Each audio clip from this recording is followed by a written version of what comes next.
कहता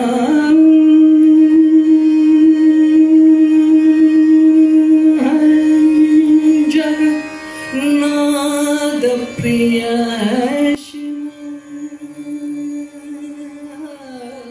ಕಾಲೇಜಿನ ಉಪನ್ಯಾಸಕರು ಅವರು ಕೂಡ ವೇದಿಕೆಗೆ ಆಗಮಿಸಬೇಕು. ಈ ನಾಡಿನ ಚಿಂತಕರು, ಹಿರಿಯ ಸಂಶೋಧಕರು ಆದಂತಹ ಡಾಕ್ಟರ್ ಎಂ ಕಲಬುರ್ಗಿ ಟ್ರಸ್ಟ್ನ ಅಧ್ಯಕ್ಷರು ಆಗಿರುವಂತಹ ಡಾಕ್ಟರ್ ವೀರಣ್ಣ ರಾಜೂರವರು, ಬಸವ ಕೇಂದ್ರದ ಅಧ್ಯಕ್ಷರಾಗಿರುವಂತಹ ಶ್ರೀ ಸಿದ್ದರಾಮಣ್ಣ ನಡಕಟ್ಟಿ ಅವರು, ಉಳಿ ಬಸವೇಶ್ವರ ಧರ್ಮ ಫಂಡ್ ಸಂಸ್ಥೆ ಧಾರವಾಡದ ಧರ್ಮದರ್ಶಿಗಳಾದಂತಹ ಶ್ರೀ LB ಗೊಲ್ಲಣ್ಣವರ್, ಶ್ರೀ ದೇವರ ಸಂಘದ ಅಧ್ಯಕ್ಷರು, ಮಾಜಿ ಶಾಸಕರು ಆಗಿರುವಂತಹ ಸನ್ಮಾನ್ಯ ಶ್ರೀ ಚಂದ್ರಕಾಂತ್ ಬೆಲ್ಲದವರು ಸಭೆಯನ್ನು ಉದ್ದೇಶಿಸಿ ಮಾತನಾಡಬೇಕು ಅಂತ ಹೇಳಿ ವಿನಂತಿಯನ್ನು ಮಾಡ್ಕೊತೇನೆ. ಎಲ್ಲ ಬಹಳ ಸಂತೋಷದ ದಿನ ಇವತ್ತು. ವಿಶ್ವಕ್ಕೆ ಶಾಂತಿಯನ್ನು ನೀಡಿದಂಥ ವಿಶ್ವಗುರು ಬಸವೇಶ್ವರರ ಜಯಂತಿಯನ್ನು ಇವತ್ತು ಧಾರವಾಡ ಜಿಲ್ಲೆಯಲ್ಲಿ ಇವತ್ತು ಜಿಲ್ಲಾ ಆಡಳಿತ ಮಾಡ್ತಾ ಇರುವುದಕ್ಕೆ ಈ ಕಾರ್ಯಕ್ರಮದಲ್ಲಿ ಭಾಗವಹಿಸಿದ ಲಾರ್ಡ್ ನಮ್ಮ ರಾಜ್ಯ ಅಧ್ಯಕ್ಷರು, ಮಿನಿಸ್ಟರು ಅವರು ಇವತ್ತು ಭಾಗವಹಿಸಿದ್ದಾರೆ. ಅವರ ಪರವಾಗಿ ನಾನು ನಿಮ್ಮೆಲ್ಲರ ಪರವಾಗಿ ಅವ್ರನ್ನ ಬಹಳ ಸಂತೋಷದಿಂದ ಸ್ವಾಗತಿಸ್ತಾ ಇದ್ದೇನೆ. ಬಹಳ ಉತ್ಸಾಹಿ ಮಿನಿಸ್ಟರ್ ಆಗಿ ನಮ್ಮ ಜಿಲ್ಲೆಯವರೇ ಆಗಿ ಬಹಳ ಚೆನ್ನಾಗಿ ಕೆಲಸವನ್ನು ಮಾಡ್ತಾ ಇರುವಂಥ ಮಾನ್ಯ ಲಾಡ್ ಅವರಿಗೆ ಇವತ್ತಿನ ದಿವಸ ಈ ಬಸವ ಜಯಂತಿಯ ಒಂದು ಕಾರ್ಯಕ್ರಮದಲ್ಲಿ ಬಂದು ಭಾಗವಹಿಸಿದ್ದು ನಿಮ್ಮೆಲ್ಲರಿಗೆ ನಮಗೆಲ್ಲರಿಗೂ ಬಹಳ ಸಂತೋಷವಾಗಿದೆ. ಈ ಕಾರ್ಯಕ್ರಮ ಯಶಸ್ವಿ ಆಗಲಿಕ್ಕೆ ಬಹಳ ಮುಖ್ಯ ಕಾರಣ ನಮ್ಮ ಮಾನ್ಯ ಮಂತ್ರಿಗಳಾದಂಥ ಮಾನ್ಯ ಲಾಡ್ ಅವರು. ಈಗ ಅನೇಕ ಜನ ಇವತ್ತು ಇಲ್ಲಿ ವಿದ್ವಾಂಸರಿದ್ದಾರೆ, ಅವರೆಲ್ಲ ಬಸವಣ್ಣರವರ ಕುರಿತು, ಬಸವ ಜಯಂತಿಯನ್ನು ಕುರಿತು ಮತ್ತು ಇವತ್ತಿನ ಈ ಕಾರ್ಯಕ್ರಮ ಕುರಿತು ಅವರೆಲ್ಲರೂ ಮಾತನಾಡಿದ್ದಾರೆ. ಅದಕ್ಕೆ ಅವರೆಲ್ಲರಿಗೂ ಸಹಿತ ನಿಮ್ಮೆಲ್ಲರ ಪರವಾಗಿ ತುಂಬ ಹೃದಯದಿಂದ ಸ್ವಾಗತಿಸಿ ಬಸವಣ್ಣವರ ಜಯಂತಿ ಯಶಸ್ವಿಯಾಗಲಿಕ್ಕೆ ನೀವೆಲ್ಲ ಕಾರಣಕರ್ತರು, ನಾಡೇ ಎಲ್ಲ ಕಾರಣಕರ್ತರು. ಅದಕ್ಕೆ ಬಸವಣ್ಣ ಎಲ್ಲರಿಗೂ ಒಳ್ಳೆಯ ಸಮೃದ್ಧಿಯ ಬುದ್ಧಿಯನ್ನು ಕೊಟ್ಟು ಒಳ್ಳೆಯ ದೃಷ್ಟಿಯಿಂದ ಈ ನಾಡನ್ನು ಕಟ್ಟಲಿಕ್ಕೆ ಅವ್ರ ಪ್ರೇರಣೆಯನ್ನು ನೀಡಲಿ. ಬಸವಣ್ಣರವರ ಆದರ್ಶ ನಮ್ಮೆಲ್ಲರ ಬದುಕಿನಲ್ಲಿ ಬರಲಿ. ಆ ದೃಷ್ಟಿಯಿಂದ ನಾವೆಲ್ಲರೂ ಬಸವಣ್ಣನವರ ಈ ಜಯಂತಿಯನ್ನು ಆಚರಿಸುವ ಮೂಲಕ ನಾಡಿಗೆ ಒಳ್ಳೆಯದಾಗಲಿ ಅಂತ ಹೇಳಿ ಬಯಸಿ ನನ್ನ ಮಾತು ಮುಗಿಸ್ತಾ ಇದ್ದೇನೆ. ಎಲ್ಲರಿಗೂ ನಮ್ಮ ಸಂತೋಷವನ್ನು ಹೆಚ್ಚು ಮಾಡಿದಂಥ, ಜೊತೆಗೆ ಬಹಳ ಪ್ರೇರಣಾದಾಯಿ ಮಾತುಗಳನ್ನು ಆಡಿದಂಥ ಹಿರಿಯರಾದಂಥ ಸನ್ಮಾನ್ಯ ಶ್ರೀ ಚಂದ್ರಕಾಂತ್ ಬೆಲ್ಲದವರಿಗೆ ತಮ್ಮೆಲ್ಲರ ಪರವಾಗಿ ಅಭಿನಂದನೆಗಳನ್ನು ತಿಳಿಸ್ತಾ ಇದ್ದೇನೆ. 12ನೇ ಶತಮಾನದ ಜಗಜ್ಯೋತಿ ಬಸವಣ್ಣನವರ ಈ ಒಂದು ಕಾರ್ಯಕ್ರಮದಲ್ಲಿ ವೇದಿಕೆ ಮೇಲೆ ಆಸೀನರಾಗಿರ್ತಕ್ಕಂಥ ಉತ್ತರ ಕರ್ನಾಟಕದ ಪ್ರಮುಖ ಮುತ್ಸದ್ದಿ ನಾಯಕರು, ನನ್ನ ಮಾರ್ಗದರ್ಶಕರು, ಆತ್ಮೀಯರು, ಗಾಂಧಿವಾದಿಗಳು, ನಾನು ಕಂಡಂಥ ಒಬ್ಬ ಲಿಮಿಟೆಡ್ ಎಡಿಷನ್ ರಾಜಕಾರಣಿ ಆಗಿರ್ತಕ್ಕಂಥ ಚಂದ್ರಕಾಂತ್ ಬೆಲ್ಲದ್ ಸಾಹೇಬ್ರವರವರೇ,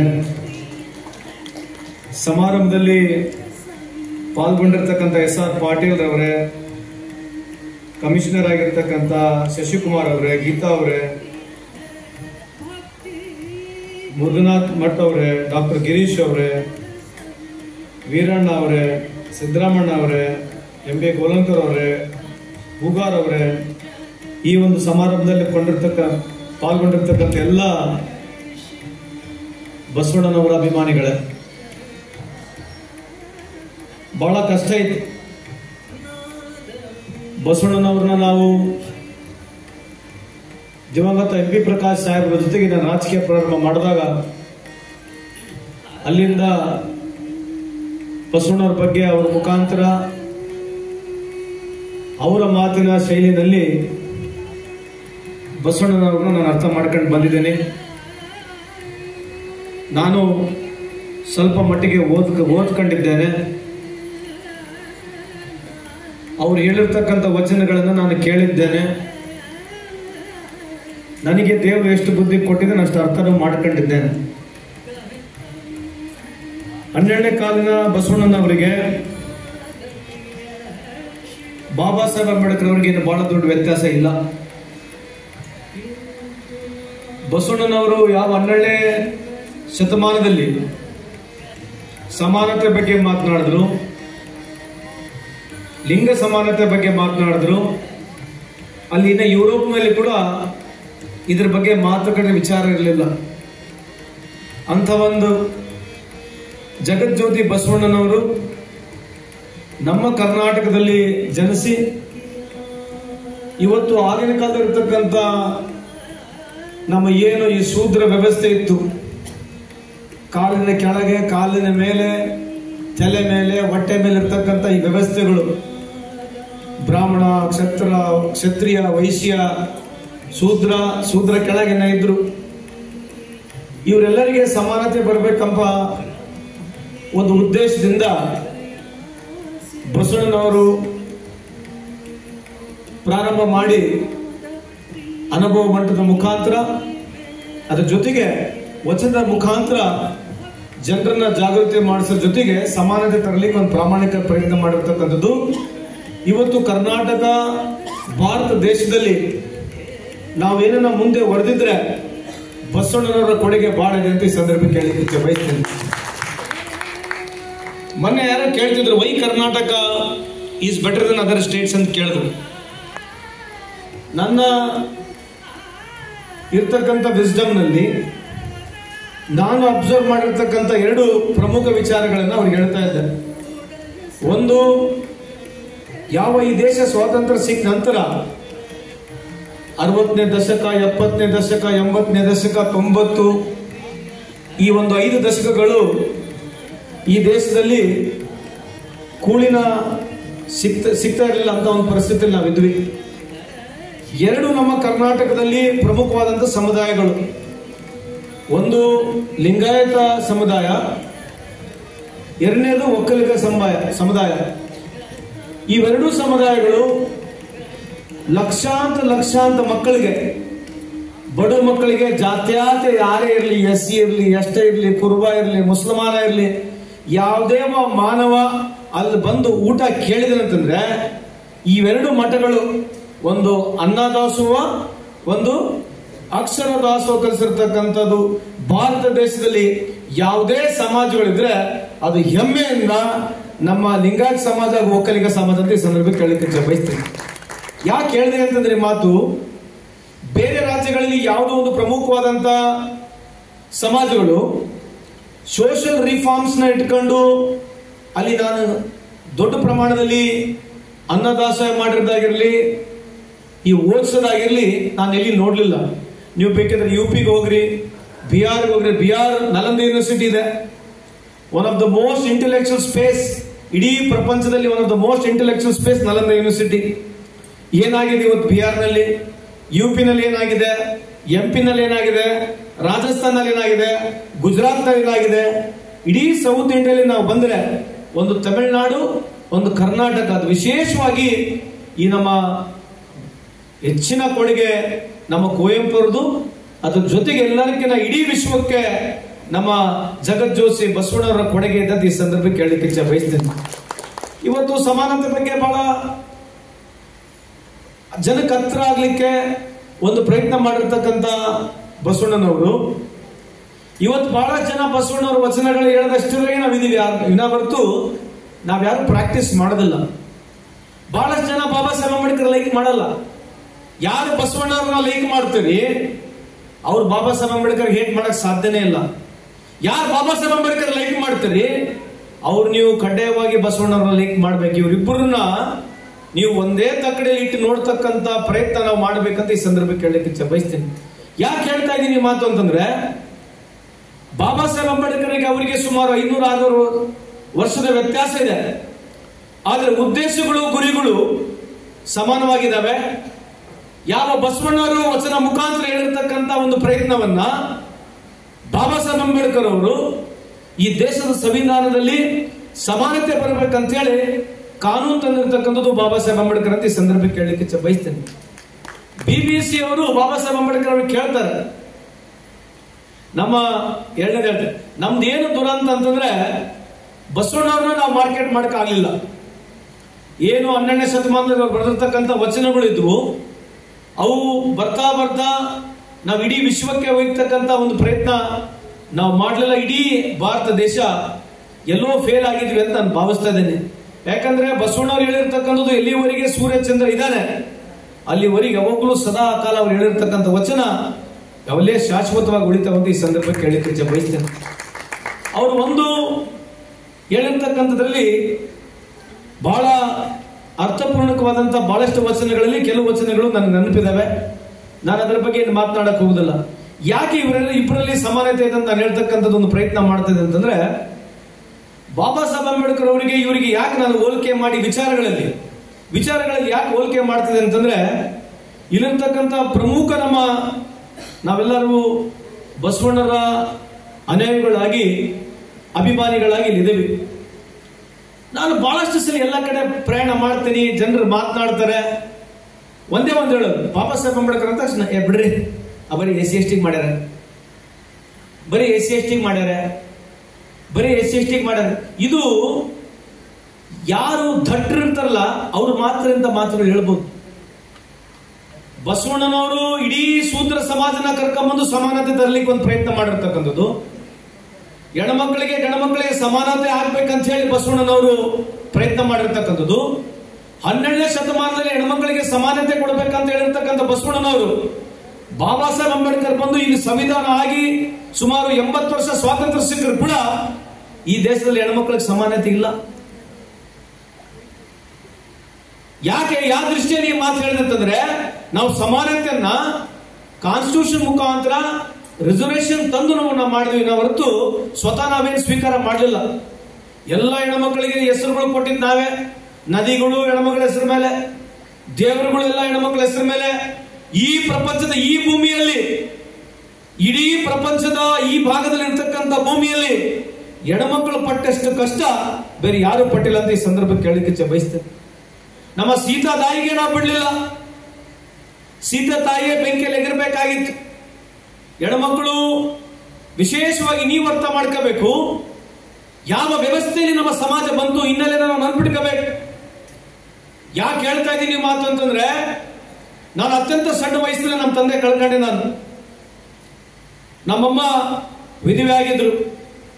ನನಗೆ ಮದುವೆ ಆಗ್ಬೇಕು, ಕೊಡ ತೊಣ ವ್ಯವಸ್ಥೆ ಬರಬೇಕು. ನಮ್ಮಮ್ಮ ಹಿಂದೆ ನಿಂದಿರ್ಬೇಕು, ಮುಂದೆ ಬರಂಗಿಲ್ಲ, ಮಂಗಳಾರತಿ ಮಾಡಂಗಿಲ್ಲ, ಯಾವುದು ಒಳ್ಳೆ ಶುಭ ಕಾರ್ಯಕ್ಕೆ ನಮ್ಮ ತಾಯಿ ಬರಂಗಿಲ್ಲ. ಅದು ಬಿಡಿ ಹೋಗ್ಲಿ, ಹಿಂದಿನ ಕಾಲದಲ್ಲಿ ಗಂಡ ಸತ್ತರೆ ಹೆಂಡತಿ ಬೆಂಕಿಯಲ್ಲಿ ಎಗರಬೇಕು, ತಲೆ ಬೋಳಿಸ್ಬೇಕು, ಸತಿ ಸಿಸ್ಟಮ್ ಮಾಡಬೇಕು.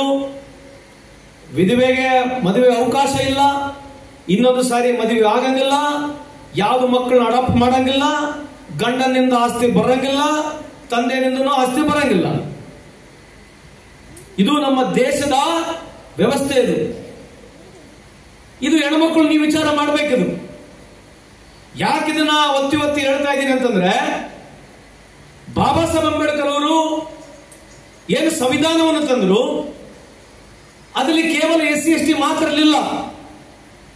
ಇವತ್ತು ಬಹಳಷ್ಟು ಜನ ಏನು ಬಹಳ ದಿವಸ ಆಯ್ತು ರಿಸರ್ವೇಶನ್ ಕೊಟ್ಬಿಟ್ಟಿದ್ವಿ.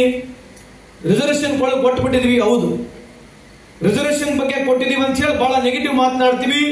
ಕಾಲ ಅವಕಾಶ ಒಂದು 70-80 ವರ್ಷ ಆಗಿದೆ ರಿಸರ್ವೇಶನ್ ಕೊಟ್ಟು. ಆದ್ರೆ ನೀವು ಯೋಚನೆ ಮಾಡಿ ನೋಡಿ, 3000 ವರ್ಷ, 4000 ವರ್ಷ, 5000 ವರ್ಷ ಶೋಷಿತ ವರ್ಗಗಳು ಈ ದೇಶದಲ್ಲಿ ಇಲ್ಲಿ ಪಾಠ ಮಾಡೋದು ಕೂಡ ಕಿವಿಯಲ್ಲಿ ಕೇಳಿಸ್ಕೋಬಾರದು.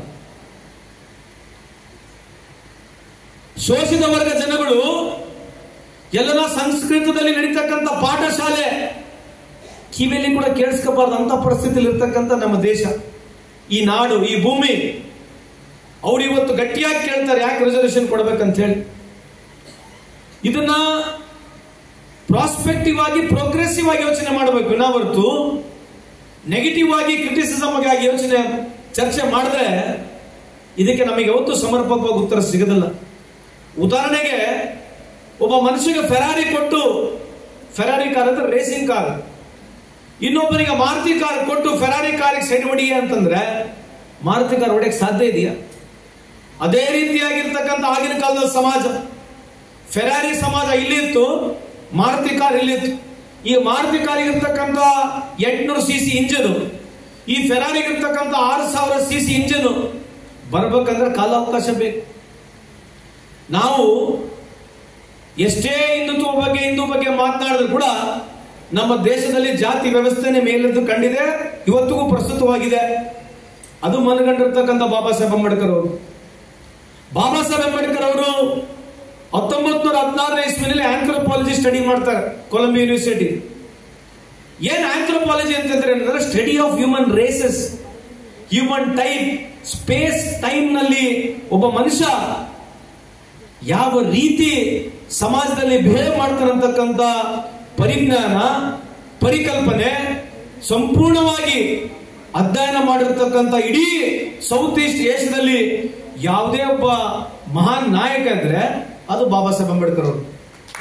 ಅದೆಲ್ಲ ಅವರು ಸಮರ್ಪಕವಾಗಿ ಅರ್ಥ ಮಾಡಿಕೊಂಡು ಒಂದು ಜಾಗದಲ್ಲಿ ಸ್ವಾತಂತ್ರ್ಯ ನಡೀತಾನೆ ಇತ್ತು, ರೌಂಡ್ ಟೇಬಲ್ ಕಾನ್ಫರೆನ್ಸ್ಗಳು ನಡೀತಾನೆ ಇತ್ತು. ಆದ್ರೆ ಯಾವ ಬಸವಣ್ಣನವರು ಸೋಷಿಯಲ್ ರಿಫಾರ್ಮ್ಸ್ ಮಾಡಿದ್ರು, ಯಾವ ಬಸವಣ್ಣನವರು ಸೋಷಿಯಲ್ ರಿಫಾರ್ಮ್ಸ್ಗೆ ಒತ್ತನ್ನು ಕೊಟ್ಟರು, ಯಾವ ಬಸವಣ್ಣನವರು ಸಮಾನತೆಗೆ ಒತ್ತನ್ನು ಕೊಟ್ಟರು, ಯಾವ ಬಸವಣ್ಣನವರು ವಿಶೇಷವಾಗಿ ಆಲೋಚನೆಗೆ ಎಲ್ಲರೂ ಬಂದು ಸಮಾನವಾಗಿ ಕುತ್ಕೋಬೇಕು, ಸ್ಪಿರಿಚುವಲ್ ಆಗಿರ್ಬೋದು, ಯಾವುದೇ ರೀತಿಯಾದಂತ ನಿಮಗೆ ನಾಲೆಜ್ ನ ಬಂದು ಶೇರ್ ಮಾಡಲಿಕ್ಕೆ ಒಂದು ಅನುಭವ ಮಂಟ ಮುಖಾಂತರ ಯಾವ ಬಸವಣ್ಣನವರು ಪ್ರಾರಂಭ ಮಾಡಿದ್ರು ಅದನ್ನ ಸಂವಿಧಾನಬದ್ಧವಾಗಿ ಸಂವಿಧಾನದಲ್ಲಿ ತರಲಿಕ್ಕೆ ಬಾಬಾ ಸಾಹೇಬ್ ಅಂಬೇಡ್ಕರ್ ಮಾಡಿರ್ತಕ್ಕಂಥದ್ದು ಬಹಳ ಏನು ದೊಡ್ಡ ವ್ಯತ್ಯಾಸ ಇಲ್ಲ. ನೀವು ಬಹಳಷ್ಟು ಜನರಲ್ಲಿ ಇದ್ದೀರಿ, ನಾವ್ಯಾರು ಪರ್ಮನೆಂಟ್ ಇಲ್ಲ, ನಾವೆಲ್ಲರೂ ಸಾಯರಿದ್ದೀವಿ. ಆದ್ರೆ ನಾವು ಆತ್ಮಾವಲೋಕನ ಮಾಡಬೇಕಾಗಿದೆ. ಇವತ್ತಿನ ಈ ಸಮಾಜದಲ್ಲಿ ನಾವಿರ್ತಕ್ಕಂಥ ವ್ಯವಸ್ಥೆಗಳಲ್ಲಿ ನಮ್ಮ ಕಾಂಟ್ರಿಬ್ಯೂಷನ್ ಏನು, ನಾವು ಏನು ಸಮಾಜಕ್ಕೆ ಕೊಡ್ತಾ ಇದ್ದೀವಿ, ನಮ್ಮ ಕಾಂಟ್ರಿಬ್ಯೂಷನ್ ಏನಂತಂದ್ರೆ ನೀವು ದುಡ್ಡು ಕೊಡಬೇಡಿ, ನೀವು ಬಂದಿಯಲ್ಲಿ ಹೋರಾಟನೂ ಮಾಡಬೇಡ್ರಿ, ಯಾರ ಪರ ಜೈಕಾರನೂ ಹಾಕಬೇಡಿ, ಯಾರಿಗೆ ವಿರುದ್ಧನೂ ಭಯಕ್ಕೆ ಹೋಗಬೇಡಿ. ಆದ್ರೆ ಒಂದು ಮಾತ್ರ ನಾವು ಮಾಡ್ತಕ್ಕಂಥದ್ದು ಪ್ರಾಮಾಣಿಕವಾಗಿ ಅವೇರ್ನೆಸ್ ಕ್ರಿಯೇಟ್ ಮಾಡ್ತಕ್ಕಂಥದ್ದು ಆಗ್ಬೇಕು. ಇವತ್ತು ಇತಿಹಾಸವನ್ನು ವಿರಿಚಿ ಮರಚಿ ಸುಳ್ಳು ಹೇಳಿ ಅನುಕೂಲಕ್ಕೆ ಹಾಕಿ ಹೇಳ್ತಕ್ಕಂಥ ಸಮಾಜನ ನಾವು ನಿರ್ಮಾಣ ಮಾಡಿಬಿಟ್ಟಿದ್ದೇವೆ. ನಾನು ಅದರ ಬಗ್ಗೆ ಜಾಸ್ತಿ ಮಾತನಾಡಕ್ ಹೋಗುದಿಲ್ಲ. ಕೊನೆಯದಾಗಿ ಹೆಣ್ಮಕ್ಳು ಇದ್ದೀರಿ, ಈ ವಿಶೇಷವಾಗಿ ಹೆಣ್ಮಕ್ಳು ಬಾಬಾ ಸಾಹೇಬ್ ಅಂಬೇಡ್ಕರ್ ಯಾಕೆ ನೆನೆಸ್ಬೇಕು, ಬಸವಣ್ಣವ್ರನ್ನ ಯಾಕೆ ನೆನೆಸ್ಬೇಕಂತಂದ್ರೆ ಬಸವಣ್ಣವರು ಹೆಣ್ಮಕ್ಳ ಪರವಾಗಿ ಸಮಾನತೆವಾಗಿ ಹೋರಾಟ ಮಾಡಿರ್ತಕ್ಕಂಥವ್ರು ಬಸವಣ್ಣನವರು. ಆಗಿನ ಕಾಲದಲ್ಲಿ ಇದೇ ಕಾನ್ಸ್ಟಿಟ್ಯೂಷನ್ ಅಲ್ಲಿ, ಸಂವಿಧಾನದಲ್ಲಿ Hindu codification bill, Hindu code bill ಅಂತ ಹೇಳ್ತೀವಿ. ಆ ಹಿಂದೂ ಕೋಡ್ ಬಿಲ್ ನಲ್ಲಿ ವಿಶೇಷವಾಗಿ ಹೆಣ್ಮಕ್ಳಿಗೆ ದಯವಿಟ್ಟು ಕೇಳಿಸ್ಕೋಬೇಕು. ಹಿಂದೂ ಕೋಡ್ ಬಿಲ್ ಏನಾಯ್ತು, ಯಾವಾಗ ಕಾನ್ಸ್ಟಿಟ್ಯೂಷನ್ ಪ್ರಾರಂಭ ಆದ ನಂತರ ಮೊದಲನೇ ಬಾರಿಗೆ ಹಿಂದೂ ಕೋಡ್ ಬಿಲ್ ಪಾರ್ಲಿಮೆಂಟ್ ಅಲ್ಲಿ ಪ್ಲೇಸ್ ಆದಂತ ಸಂದರ್ಭದಲ್ಲಿ ಬಹಳಷ್ಟು ಜನ ಕಾಂಗ್ರೆಸ್ ನಲ್ಲಿ, ಬಿಜೆಪಿಯಲ್ಲಿ ಎಲ್ಲಾ ಪೊಲಿಟಿಕಲ್ ಪಾರ್ಟಿಗಳು ಹಿಂದೂ ಕೋಡ್ ಬಿಲ್ ಅಪೋಸ್ ಮಾಡಿದ್ರು, ಕಾಂಗ್ರೆಸ್ ಪಾರ್ಟಿಯವರು ಕೂಡ ಅಪೋಸ್ ಮಾಡಿದ್ರು. ಹಿಂದೂ ಕೋಡ್ ಬಿಲ್ ಪಾಸ್ ಆಗಲಿಲ್ಲ ಅಂತ ಹೇಳಿ ಯಾವ ಬಸವಣ್ಣರ ತತ್ವ ಸಿದ್ಧಾಂತದಲ್ಲಿ ಇರತಕ್ಕಂತ ಐಡಿಯಾಗಳನ್ನ ಬಾಬಾ ಸಾಹೇಬ್ ಅಂಬೇಡ್ಕರ್ ಅವರು ಸಂವಿಧಾನದಲ್ಲಿ ಕಾನೂನಾತ್ಮಕ ತಂದಿರತಕ್ಕಂಥ ಹಿಂದೂ ಕೋಡ್ ಬಿಲ್ ನ ಯಾವತ್ತು ಪಾಸ್ ಆಗಲಿಲ್ಲ, ಅವತ್ತು ಬಾಬಾ ಸಾಹೇಬ್ ಅಂಬೇಡ್ಕರ್ ಅವರು ರೆಸಿಗ್ನೇಷನ್ ಕೊಡ್ತಾರೆ. ಇವತ್ತು ನಮಗೆ ಅದರ ಬಗ್ಗೆ ಚಿಂತಿಷ್ಟು ಕಾಜಿನೂ ಇಲ್ಲ. ಯಾಕೆ ಕೊಟ್ರು, ಅದ್ರಲ್ಲಿ ಏನಿತ್ತು ಹಿಂದೂ ಕೋಡ್ ಬಿಲ್ ನಲ್ಲಿ ಅಂತಂದ್ರೆ ಮಿತಾಕ್ಷರ ದೈಭಾಗ ಅಂತ ಹೇಳಿ ನಾವು ಎರಡು ಪದ್ಧತಿಗಳಲ್ಲಿ ನಮ್ಮ ಹಿಂದೂ ಸಂಪ್ರದಾಯ, ನಮ್ಮ ಹಿಂದೂ ಸಿಸ್ಟಮ್ ನಾವು ಪ್ರಾಕ್ಟೀಸ್ ಮಾಡ್ಕೊಂಡು ಬರ್ತಾ ಇದ್ವಿ. ಇವೆರಡು ಮಿತಾಕ್ಷರ ದೈಭಾಗದಲ್ಲಿ ನೀವು ಹೆಂಗೆ ಹೋದ್ರೆ ಹೆಣ್ಮಕ್ಳಿಗೆ ಆಸ್ತಿಯಲ್ಲಿ ಪಾಲಿಲ್ಲ. ಮಿತಾಕ್ಷರ ದಯಭಾಗದ ವ್ಯವಸ್ಥೆಯಲ್ಲಿ ನೀವು ಹೆಂಗೇ ಉಲ್ಟಾ ಸೀದಾ ಹೆಂಗನ ಓದಿದ್ರು ಕೂಡ ಹೆಣ್ಮಕ್ಕಳಿಗೆ ಆಸ್ತಿಯಲ್ಲಿ ಪಾಲಿಲ್ಲ. ಮದುವೆ ಆದ್ರೆ ಗಂಡ ಸತ್ರೆ ರೀಮ್ಯಾರೇಜ್ಗೆ ಆಕೆಗೆ ಅಧಿಕಾರ ಇಲ್ಲ, ಡಿವೋರ್ಸ್ಗೆ ರೈಟ್ ಇಲ್ಲ, ಅಡಾಪ್ಷನ್ಗೆ ರೈಟ್ ಇಲ್ಲ, ಗಂಡ ಸತ್ರೆ ತಲೆ ಬೋಳಿಸ್ಬೇಕು, ಚೈಲ್ಡ್ ಮ್ಯಾರೇಜ್ಗೆ ಆಕೆ ಆಗ್ಬೇಕು.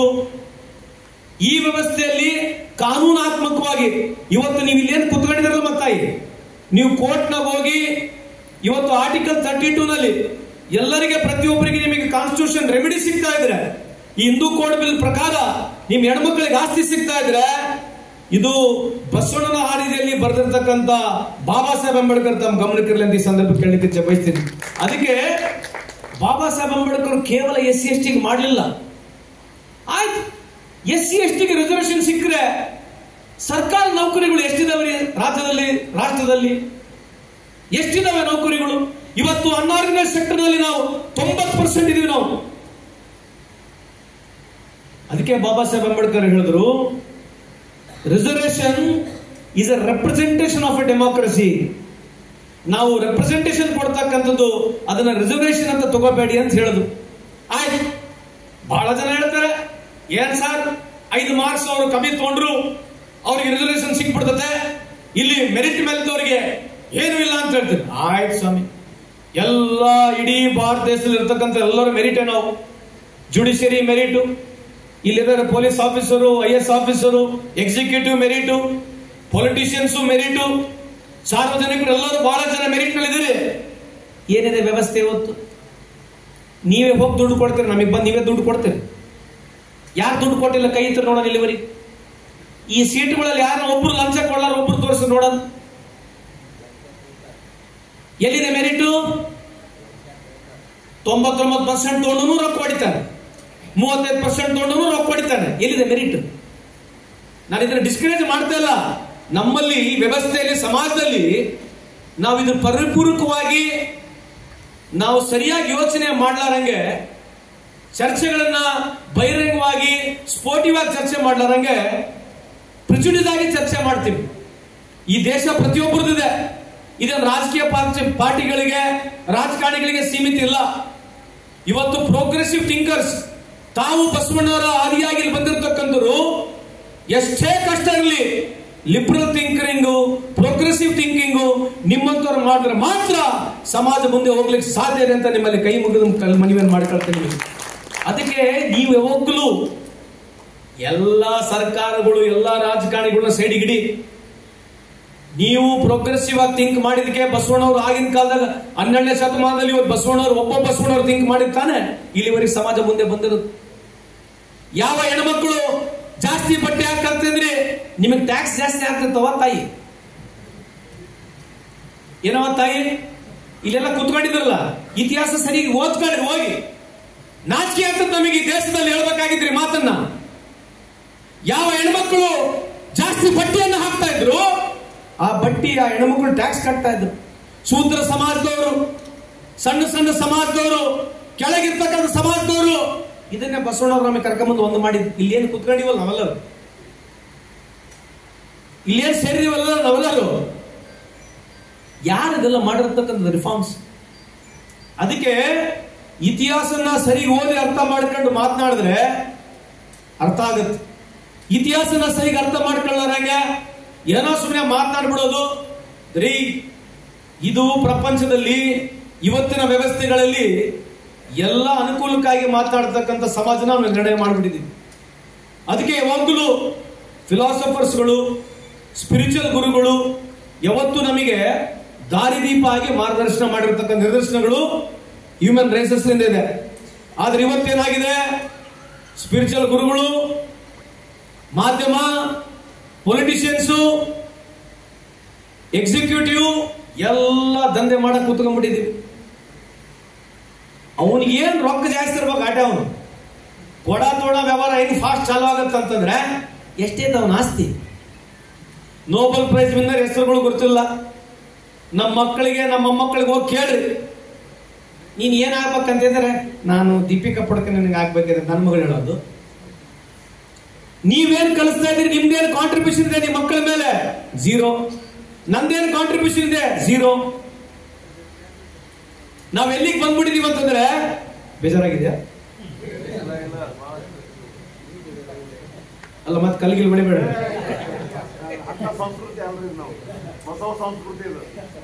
ಬಸವ ಸಂಸ್ಕೃತಿ ಕೇಳಿ ಕೇಳಿ ಕೇಳಿ ಸಾಕಾಗ.